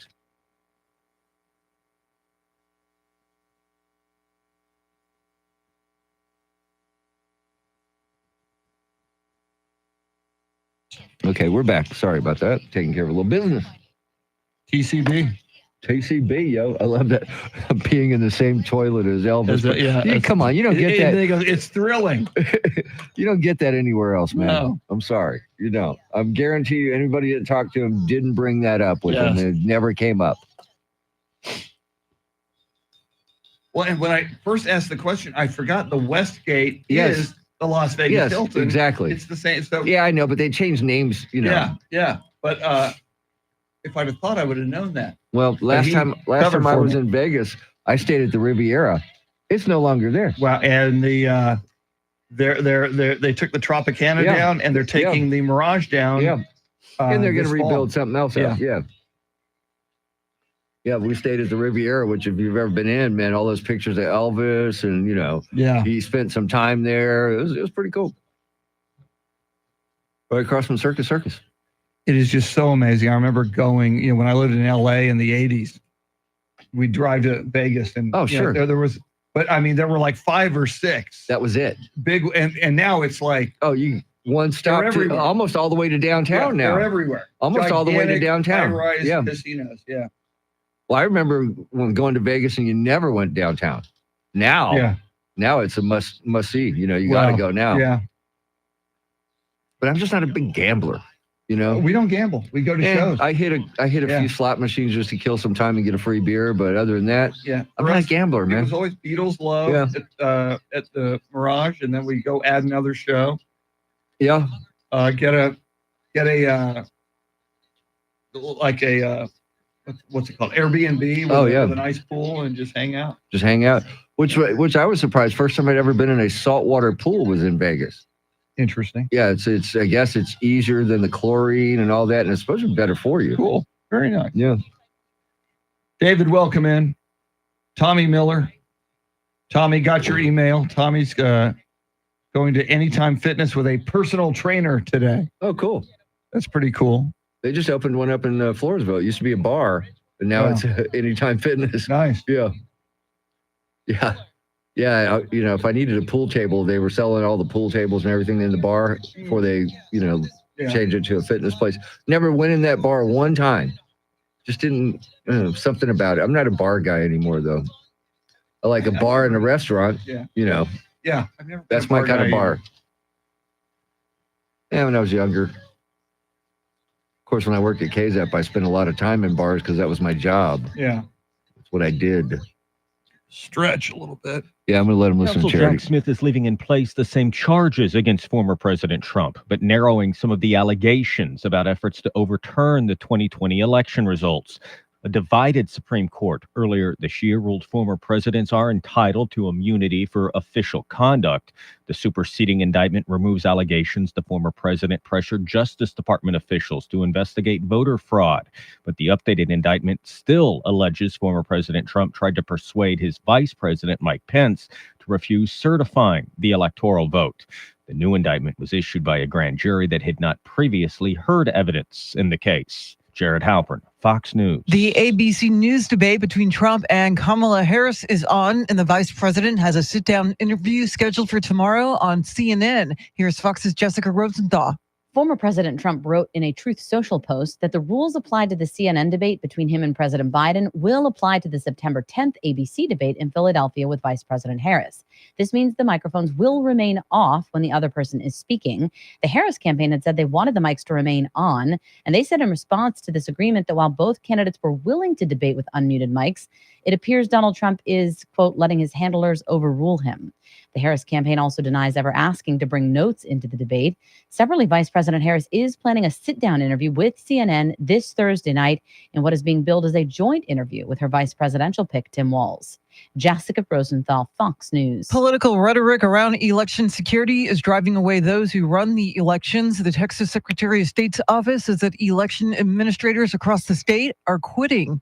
We are seeing an uptick in threats and threatening behavior towards election officials. Christina Adkins with the Secretary of State's office says that county clerks are protected under Texas law, which gives them confidentiality, but that's not extended to election administrators who are appointed. A new report from the Bipartisan Policy Center shows that in Texas, the turnover rate for election workers is 40%. More than 1/4 of those who quit pointed to a spike in abuse, harassment, and threats. Governor Abbott plans to expand buoy barriers across the Rio Grande to stop illegal immigrants from crossing the border, but is waiting for a court to affirm the state's right to use them. We want to wire that shut, like we have, for example, in Eagle Pass, so that it will make it incapable for them to bring people in to Texas from New Mexico. Abbott said buoys are one of the most effective ways to discourage migrants from trying to cross from Mexico into Texas. He added that the cost is 1/10 that of a border wall. Israeli forces conducted a daring rescue mission to save a hostage in Gaza. Fox's Jeff Paul has a story. This complex rescue operation was carried out by an elite group of Israeli commandos who essentially put their lives on the line to save a fellow Israeli. And they had to navigate all the twists and turns of Hamas's vast and very complex underground tunnel system. And eventually they were able to extract the hostage and get him home. His first stop was the hospital. They got him there by helicopter. That's where doctors right now are evaluating the freed hostage, identified as Qaid Farhan Al-Qadi. He is a Muslim and a member of Israel's Arab Bedouin community. He'll undergo a series of tests, but the hospital says so far he appears to be in generally good condition. Israel says there are still at least 108 hostages in Gaza, and about a third of them are dead. Another person is emerging in the race to be the next mayor of San Antonio. Former Texas Secretary of State Rolando Pablos announced he's running in next year's mayoral election. Along with serving as Secretary of State, Pablos has also served as Commissioner of the PUC of Texas and as Chairman of the Texas Racing Commission. He's the fifth candidate to announce they're seeking to replace current Mayor Ron Nirenberg, who is leaving office due to term limits. Well, a couple whose pit bulls killed an 81-year-old San Antonio man last year and injured his wife pled guilty to felony charges and now are awaiting their sentencing. Christian Moreno and Abilene Schneider pleaded guilty to dog attack resulting in death charges yesterday in a Bexar County courtroom. The pair was arrested in February of last year after their pit bulls attacked and mauled 81-year-old Ramon Najera to death and seriously injured his wife. Firefighters said at the time it took pickaxes to get the dogs off of the victims. Sentencing will be September 20th, and thanks to a plea bargain, there will be no probation, and the state wants the maximum sentence of 20 years in prison and a $10,000 fine for each. Eric Lycum, News Radio 1200 WOAI. It is 8:06, news at the top and bottom of every hour, along with breaking news as it happens. I'm Charity McCurdy, traffic and weather coming up.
San Antonio's first news. Charity McCurdy, Mr. T, Tim Merriman. I'm Chris Toole, EJ Pacheco, and Andrew Zimmel flying the Millennium Falcon. It is a big 8 o'clock hour, and there's a big event today at the Alamo Dome. It is the PNC Pigskin Preview. Of course, the Valero Alamo Bowl, people associated with that. Coming right up, we will speak with the president and CEO of the Valero Alamo Bowl, Derek Fox. But first, your traffic and weather together.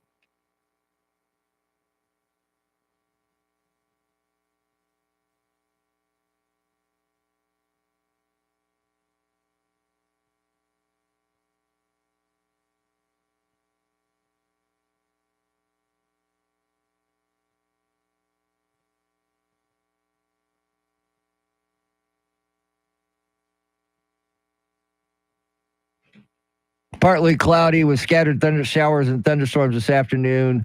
Highs in the low 90s. Tomorrow, partly cloudy, a stray shower, thunderstorm, possible highs in the low 90s. And on Friday, a mixture of clouds and sun with a stray shower, thunderstorm, possible highs in the low 90s.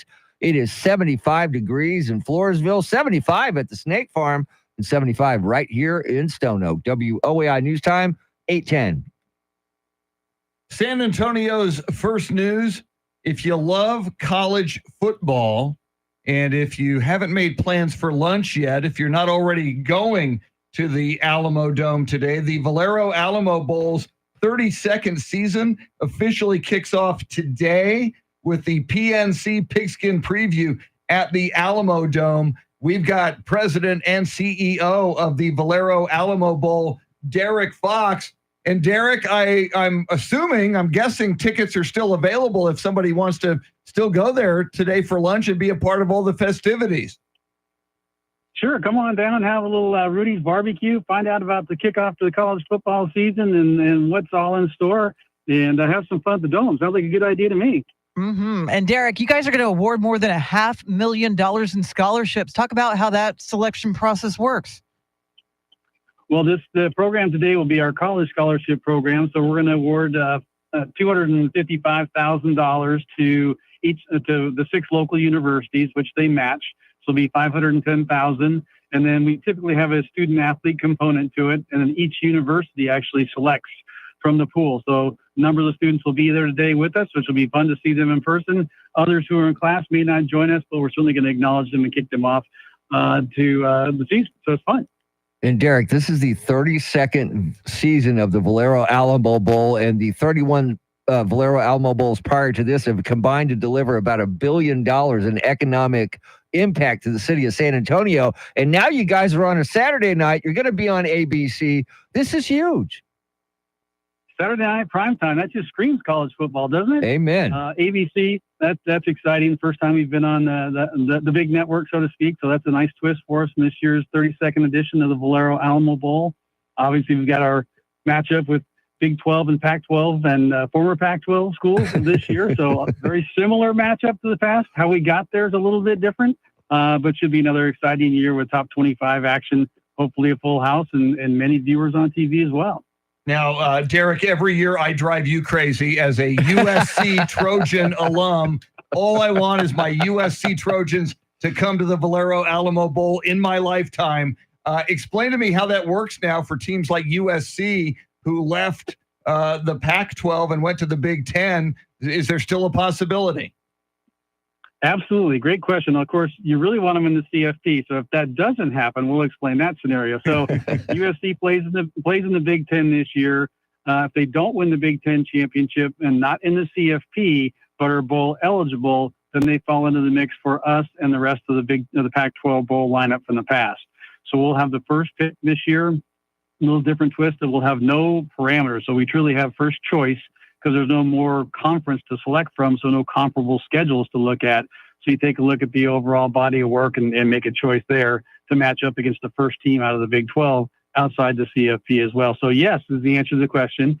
your USC Trojans do have a chance to get to San Antonio for the first time ever Yes. in the 32nd anniversary. But I know what you're going to be doing on Sunday night, watching a little football game in Vegas. Yeah, LSU, a formidable Yes. opponent early on for USC. And look, Derek, no matter who the matchup is, it's always a good game. And I suggest if you're looking for that college football fans Christmas gift, tickets to the Valero Alamo Bowl, since it's on a Saturday night, there's no conflicts. It's December 28th, so it's right after Christmas. You can get your tickets now, can't you? Absolutely. Start your early stocking stuffer. Go to alamobowl.com or feel free to call our office, 2262695, and we'll be happy to hook you up with tickets for the upcoming season and this year's Valero Alamo Bowl. But, it should be another exciting year. You got a lot of ranked teams early in the preseason. Look forward to an exciting season. And with this year's college football playoff, a lot of teams going to be in the mix. Obviously, the teams just miss out will probably be in our game, which, to your point, has turned to be a pretty good matchup. I think our average rankings right now is 14 versus 15. So, again, we're very fortunate to have two conferences providing great matchups and generally pretty good games on the field, too. Always good games on the field. Now, look, I have a personal favor to ask. I have Chris Duell in the Secret Santa. Is it too early to invite USC to the Valero Alamo Bowl for this year? Let's go back to the old school days. Just go ahead and invite them now. Just don't tell anybody, and then keep it a secret. So when they're 14-0 and coming to San Antonio, they're going to say, "What happened there? How'd they do that?" I like it. All right, if you can get down there today, get down to the Alamo Dome. It's going to be the 32nd season kicking off for the Valero Alamo Bowl. Today is the PNC Pigskin Preview. Special guest ESPN's Kirk Morrison will be the headliner.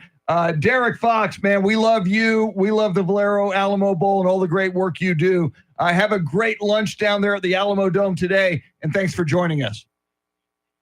Chris and guys, thank you very much for having us. Appreciate your support and look forward to seeing another exciting college football season.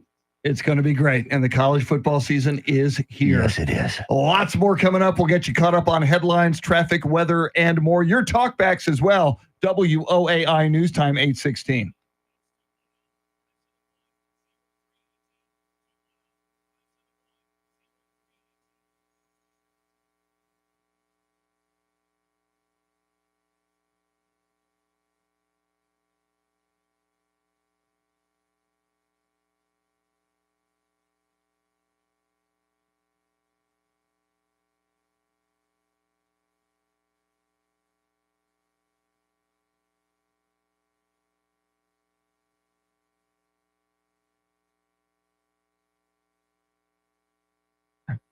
And we're back.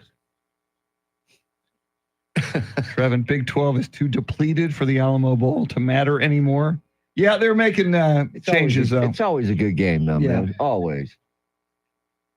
It's just a damn good time.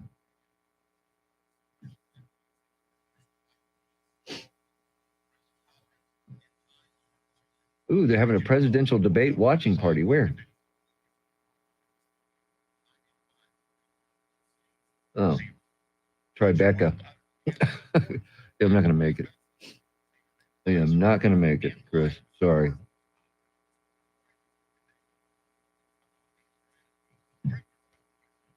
All right, 20, we're doing talkbacks, right? Yes.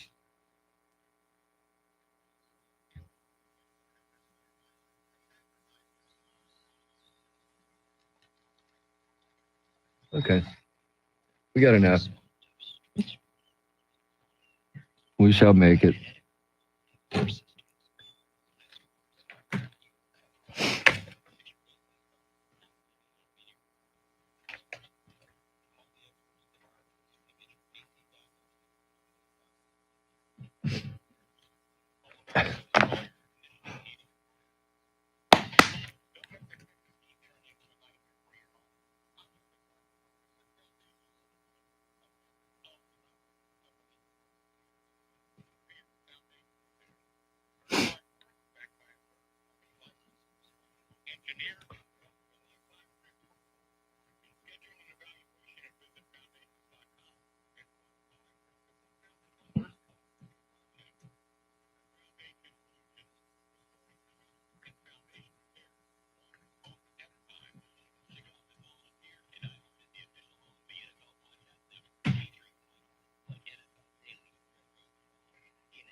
Stand by. Okay.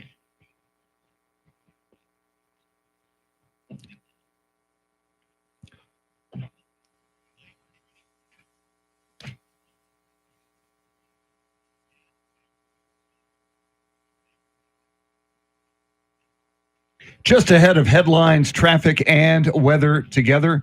And we will hear from you, your talkbacks on cell phones in the classrooms for the kids. Good idea? Should they be restricted? We'll talk about that and more coming up. But first, Charity, what stories are you following?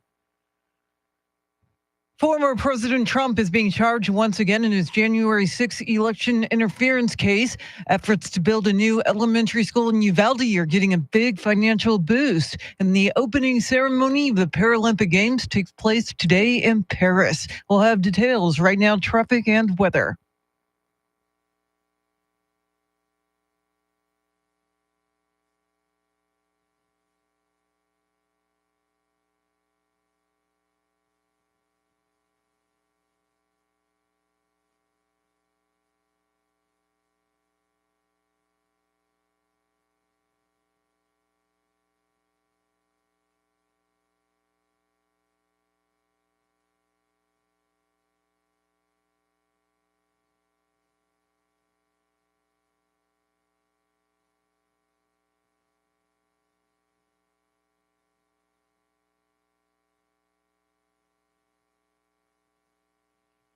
Partly cloudy early, then with the scattered showers and thunderstorms this afternoon, highs in the low 90s. Tomorrow, partly cloudy, a stray shower, thunderstorm possible, highs in low 90s. And on Friday, a mixture of clouds and sun with a stray shower, thunderstorm possible, highs in the low 90s.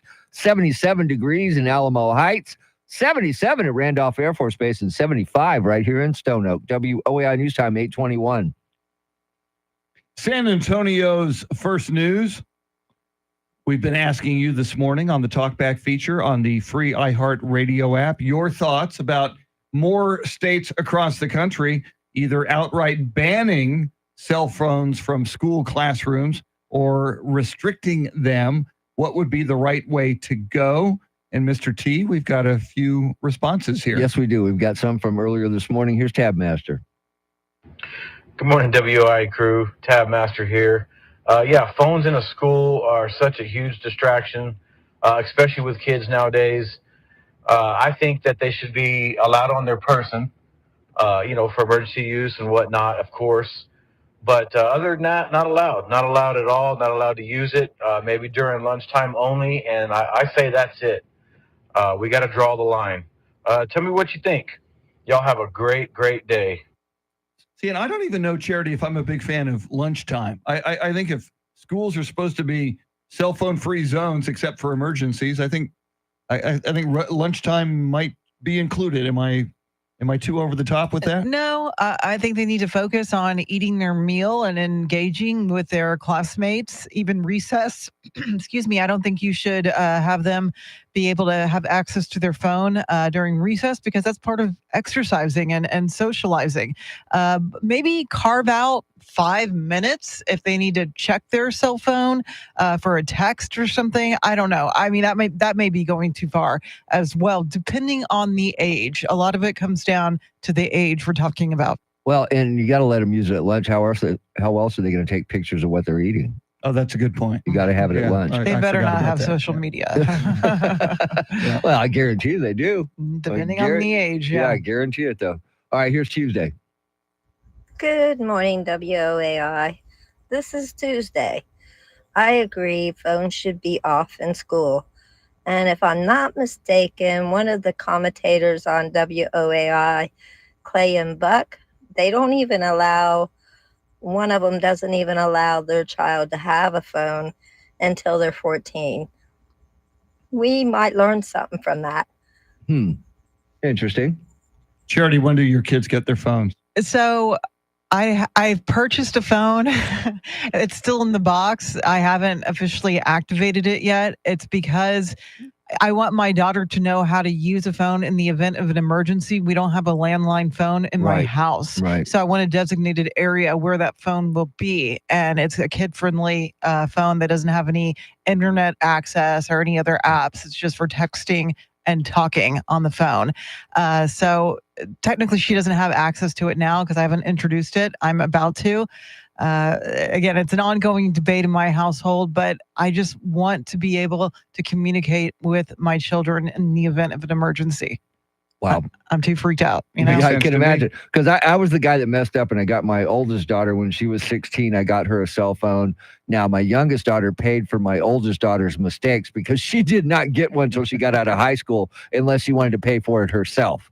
Because, back then it wasn't like it is now where, unlimited talk time and all that. It was after 6 o'clock at night. You had free whatever. And my daughter ran up bills like you wouldn't believe. Yeah, it was horrible. Not good. Not good at all. All right, we got time for one more. Hey, Big Tech Headed Austin. I'm perfectly fine with the banning of the cell phone during school hours and during class time. But we need to also make sure that the curriculum and the teachers don't require the use of their electronic devices for their studies, with so many schools, classes, and teachers currently require that. It's got to be all or none. They can't pick and choose. Interesting. It's amazing. They use iPads in the first grade, and they're scanning QR codes, in class, and they're educational tools, and that is the future. It's here. It's arrived. Yes, it's it in the has. classroom. That's a part of learning these days. It's just the way it is. Yeah, the kids can teach us something. And they're school issued, might I add, those iPads. Yeah. Coming up, we'll check in with Joe Pags, get a preview of the Joe Pags show, and we've got Donald Trump's 10 very reasonable presidential debate demands. We'll have those for you at 8:40 WOAI News Time, 8:25.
8:31 is our time. San Antonio's first news. Good Wednesday morning. I'm Charity McCurdy. Among our top stories, former President Trump is being charged once again in his January 6th election interference case, and Texas farmers are sounding the alarm over water shortages. We'll have details, first traffic and weather together every 10 minutes in mornings.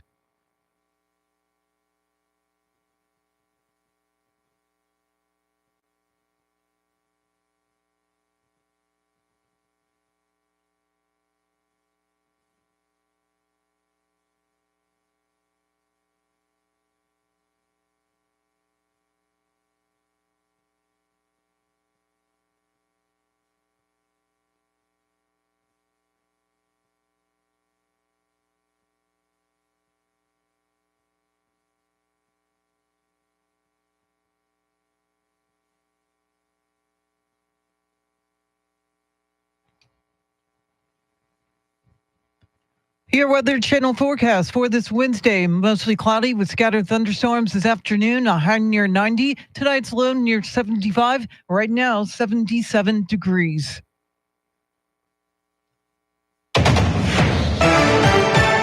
Federal prosecutors are paring down an indictment against former President Trump following the U.S. Supreme Court's ruling on immunity. Fox's Jared Halpern has more. Special counsel Jack Smith is not dropping any charges against former President Trump in his case about election interference, but a superseding indictment does remove allegations the former president leaned on Justice Department officials to pursue election fraud. The new indictment is intended to clarify former President Trump was acting as a candidate and not in his official role as president. In June, a divided Supreme Court sent the case back to a lower court after ruling former presidents are immune from criminal prosecution for some conduct. The reworked case was presented to a new grand jury that had not previously heard evidence in the case. In Washington, Jared Halpern, Fox News. Vice President Kamala Harris and Minnesota Governor Tim Walz have agreed to sit down with CNN for their first joint interview, set to take place with Dana Bash tomorrow night at 8 o'clock. It comes as both Harris and Walz are embarking on a bus tour through Georgia, with the interview to be the first time Harris has sat down with a journalist for an in-depth talk since President Biden dropped his bid for re-election. Meantime, former President Trump has agreed to the rules of a debate with Harris. Fox's Jackie Heinrich reports. We reached out, a source familiar with the negotiations told us that the CNN debate rules apply to the ABC debate and that the mics will be off. We tried to confirm that with the Harris campaign and they pumped the brakes. They just asked for more time to answer that question.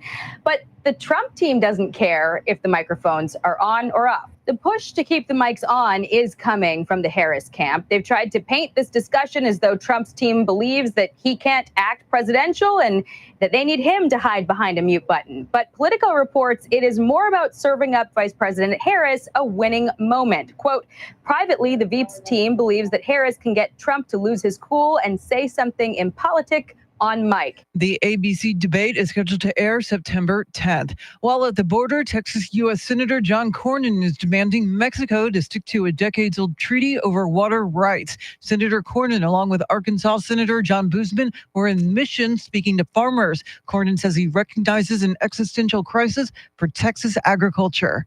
The fact that Mexico, contrary to a treaty that's been in effect since 1944, has withheld huge volumes of water necessary to the agricultural industry here in the Rio Grande Valley. Cornyn says the White House does not want him to press Mexico on water rights for fears of repercussions, but he's determined to do so regardless.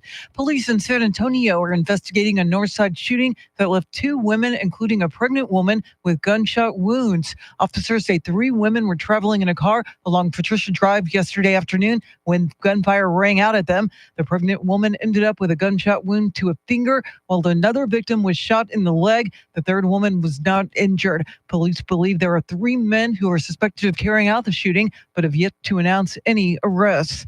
A couple whose pit bulls killed an 81-year-old San Antonio man last year and injured his wife have pled guilty to felony charges and now are awaiting their sentencing. Christian Moreno and Abilene Schneider pleaded guilty to dog attack resulting in death charges yesterday in a Bexar County courtroom. The pair was arrested in February of last year after their pit bulls attacked and mauled 81-year-old Ramon Najera to death and seriously injured his wife. Firefighters said at the time it took pickaxes to get the dogs off of the victims. Sentencing will be September 20th, and thanks to a plea bargain, there will be no probation, and the state wants the maximum sentence of 20 years in prison and a $10,000 fine for each. Eric Lycum, News Radio 1200 WOAI. Efforts to build a new elementary school in Uvalde are getting a financial boost. The Uvalde CISD Moving Forward Foundation announced it's received a $10 million donation toward the construction of a new school. In addition to its own sizable donation, the Kate Marmion Charitable Foundation announced it will match another $5 million in donations. The district now says it has over 80% of the funds needed to build the school, which would replace Robb Elementary, where 19 students and 2 teachers were shot and killed over 2 years ago. Construction of the new school is expected to wrap up in the fall of next year. It is 8:37. Traffic and weather together in a minute, but first, check of your money and the world of business. Ed Corey is live at the Bloomberg News Desk.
Thanks, Ed. News at the top and bottom of every hour, along with breaking news as it happens. I'm Charity McCurdy. Here's traffic and weather.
San Antonio's first news. Charity McCurdy, Mr. T, Tim Merriman. I'm Chris Duell. Coming right up, Mr. T has a list of Donald Trump's very reasonable presidential debate demands. He'll walk us through that. But first, let's check in with Joe Pags from The Joe Pags Show. Joe, the moment we've all been waiting for, Kamala Harris doing a sit-down interview with CNN tomorrow. Good morning, Joe. Good morning, Chris. That's right. Kamala Harris will be sitting down and taking questions from CNN anchor Dana Bash, but she's not going to be alone. She's going to be there with Tim Walz. And many people are questioning, why is that? Why not sit down and just answer some questions or maybe do a press conference? Whether you like Trump or not, he's done plenty of press conferences. He's out there answering questions in all sorts of formats on podcasts, radio shows, TV shows, on news shows, whatever. So it's about time, and I think both sides are getting anxious. Why doesn't she sit down and just answer some questions? We're going to get a first peek on Thursday. We're going to preview that with Tim Murtaugh. He is a senior campaign advisor to President Donald Trump. Plus, we'll have former U.S. Representative Ted Poe from the great state of Texas to talk about where is Biden and is the Congress on vacation too? Are they doing anything? That and more on the Joe Pag Show today at 5. News Radio 1200 WOAI. See you then. See you then. Joe Pag Show, 5 to 8 p.m. today and every day, right here, every weekday, right here on 1200 WOAI. Well, the debate between Donald Trump and Kamala Harris, 13 days away. That'll be September 10th. And Mr. T, you have come up with a very, very interesting list. Yes, I have found this list because there's no doubt there's going to be more requests and disputes before the debate actually takes place. And I did not come up with this list. I just found it. There are a list of very reasonable demands for this debate. Here is number one. President Trump's microphone will be on at all times, and anyone who cuts it off will be given the death penalty. The crowd at the reasonable. Yeah, that's reasonable. The crowd at the debate will be the hugest crowd in the history of debates, possibly the biggest crowd ever seen in history. Huge. I think there's definitely a possibility of that. No, I did not come up with these. I just Okay. found them, okay, All right. just so everybody knows. I understand. Moderators will be Robert F. Kennedy Jr., President Trump's daughter Ivanka Trump, and President Trump himself. That'll Sounds work. fair. Yeah. It does, right? There will be no restrictions on President Trump's answers to ensure the debate receives the greatest ratings in the history of television. The ratings will be huge. They are going Let's to be huge. honest. President Trump will be served McDonald's cheeseburgers during commercial breaks. There will only be one clear winner of the debate, and that will be President Trump. If anyone suggests Kamala won, the debate will be declared rigged and totally biased, and President Trump will blame it all on George Slopadopoulos. And some of this could actually, I know. happen. They're not as far-fetched as we thought they were. Right. Amazing. Oh, wow. It is going to be must-see TV. Oh, I agree.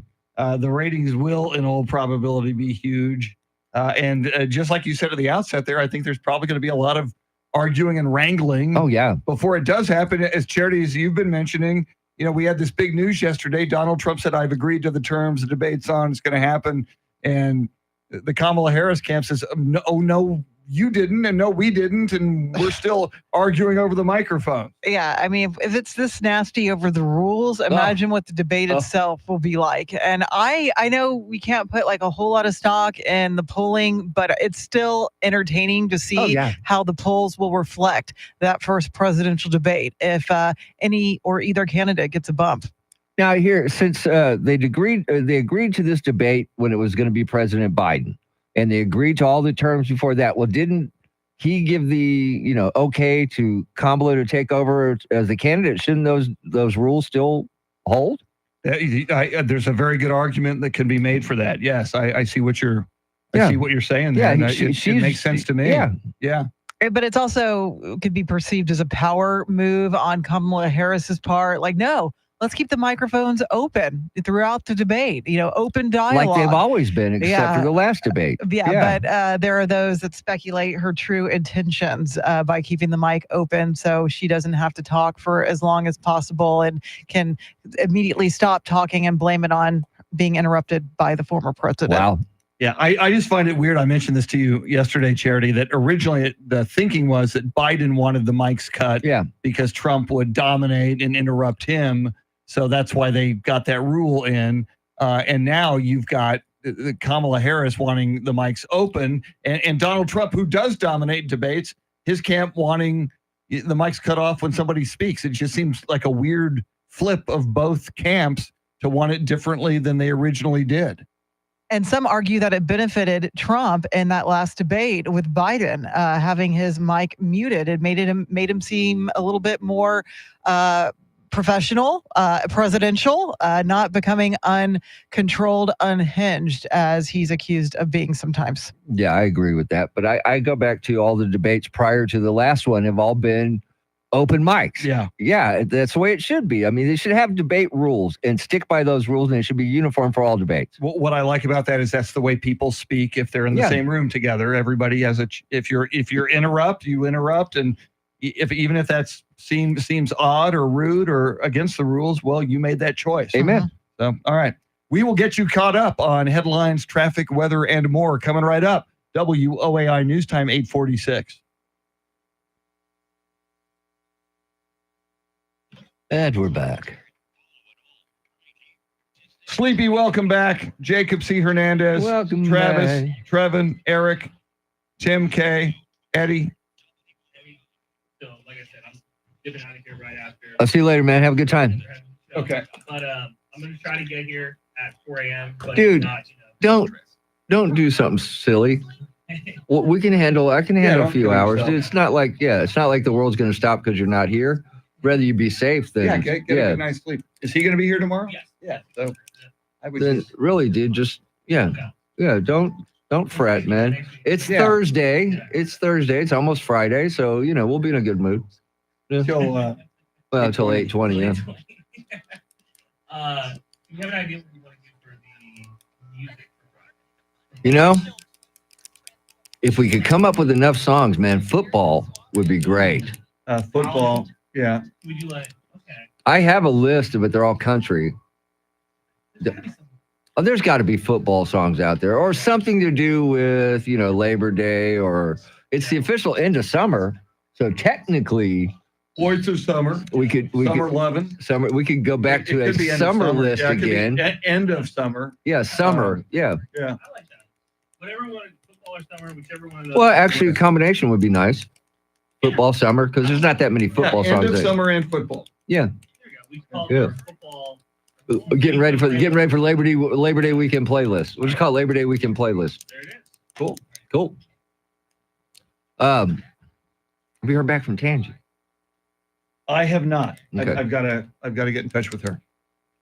Only reason I said that, I'm glancing out of the corner of my eye, she does kind of looked like It looks her. like her little sister. Yeah, it could be. Yeah.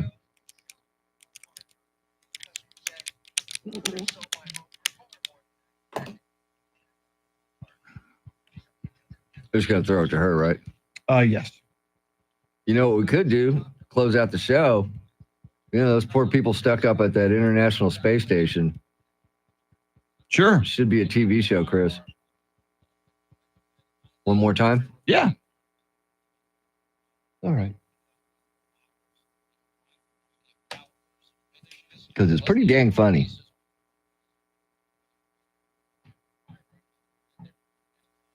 Well, if he's leaving, then I'm leaving. Not a bad idea. Because once again, here we go, guys. Oh, there it is. Cool.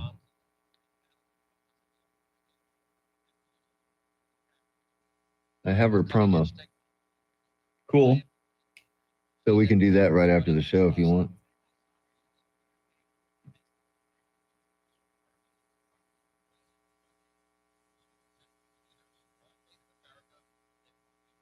Who the hell is Frank Ramirez? And we want chief analysis and board member of Buzz RX. Oh, drug cost.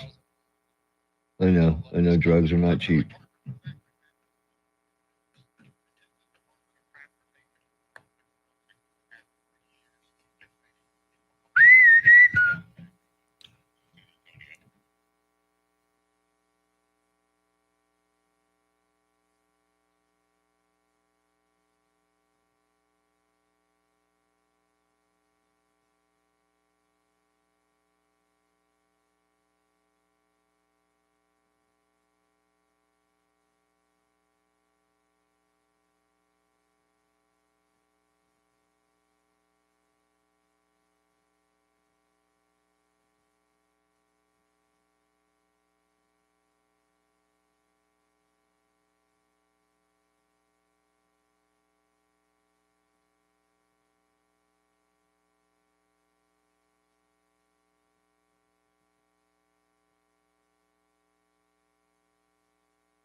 Just ahead of headlines, traffic, and weather together.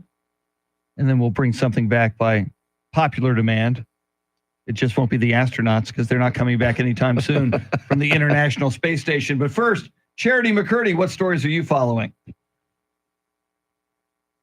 Kamala Harris will have her first sit-down interview with her running mate on CNN tomorrow night. Special counsel Jack Smith is once again charging former President Trump over allegations of plotting to overturn the 2020 election. And a fifth candidate is seeking the job of San Antonio mayor. We'll have more right now, traffic and weather.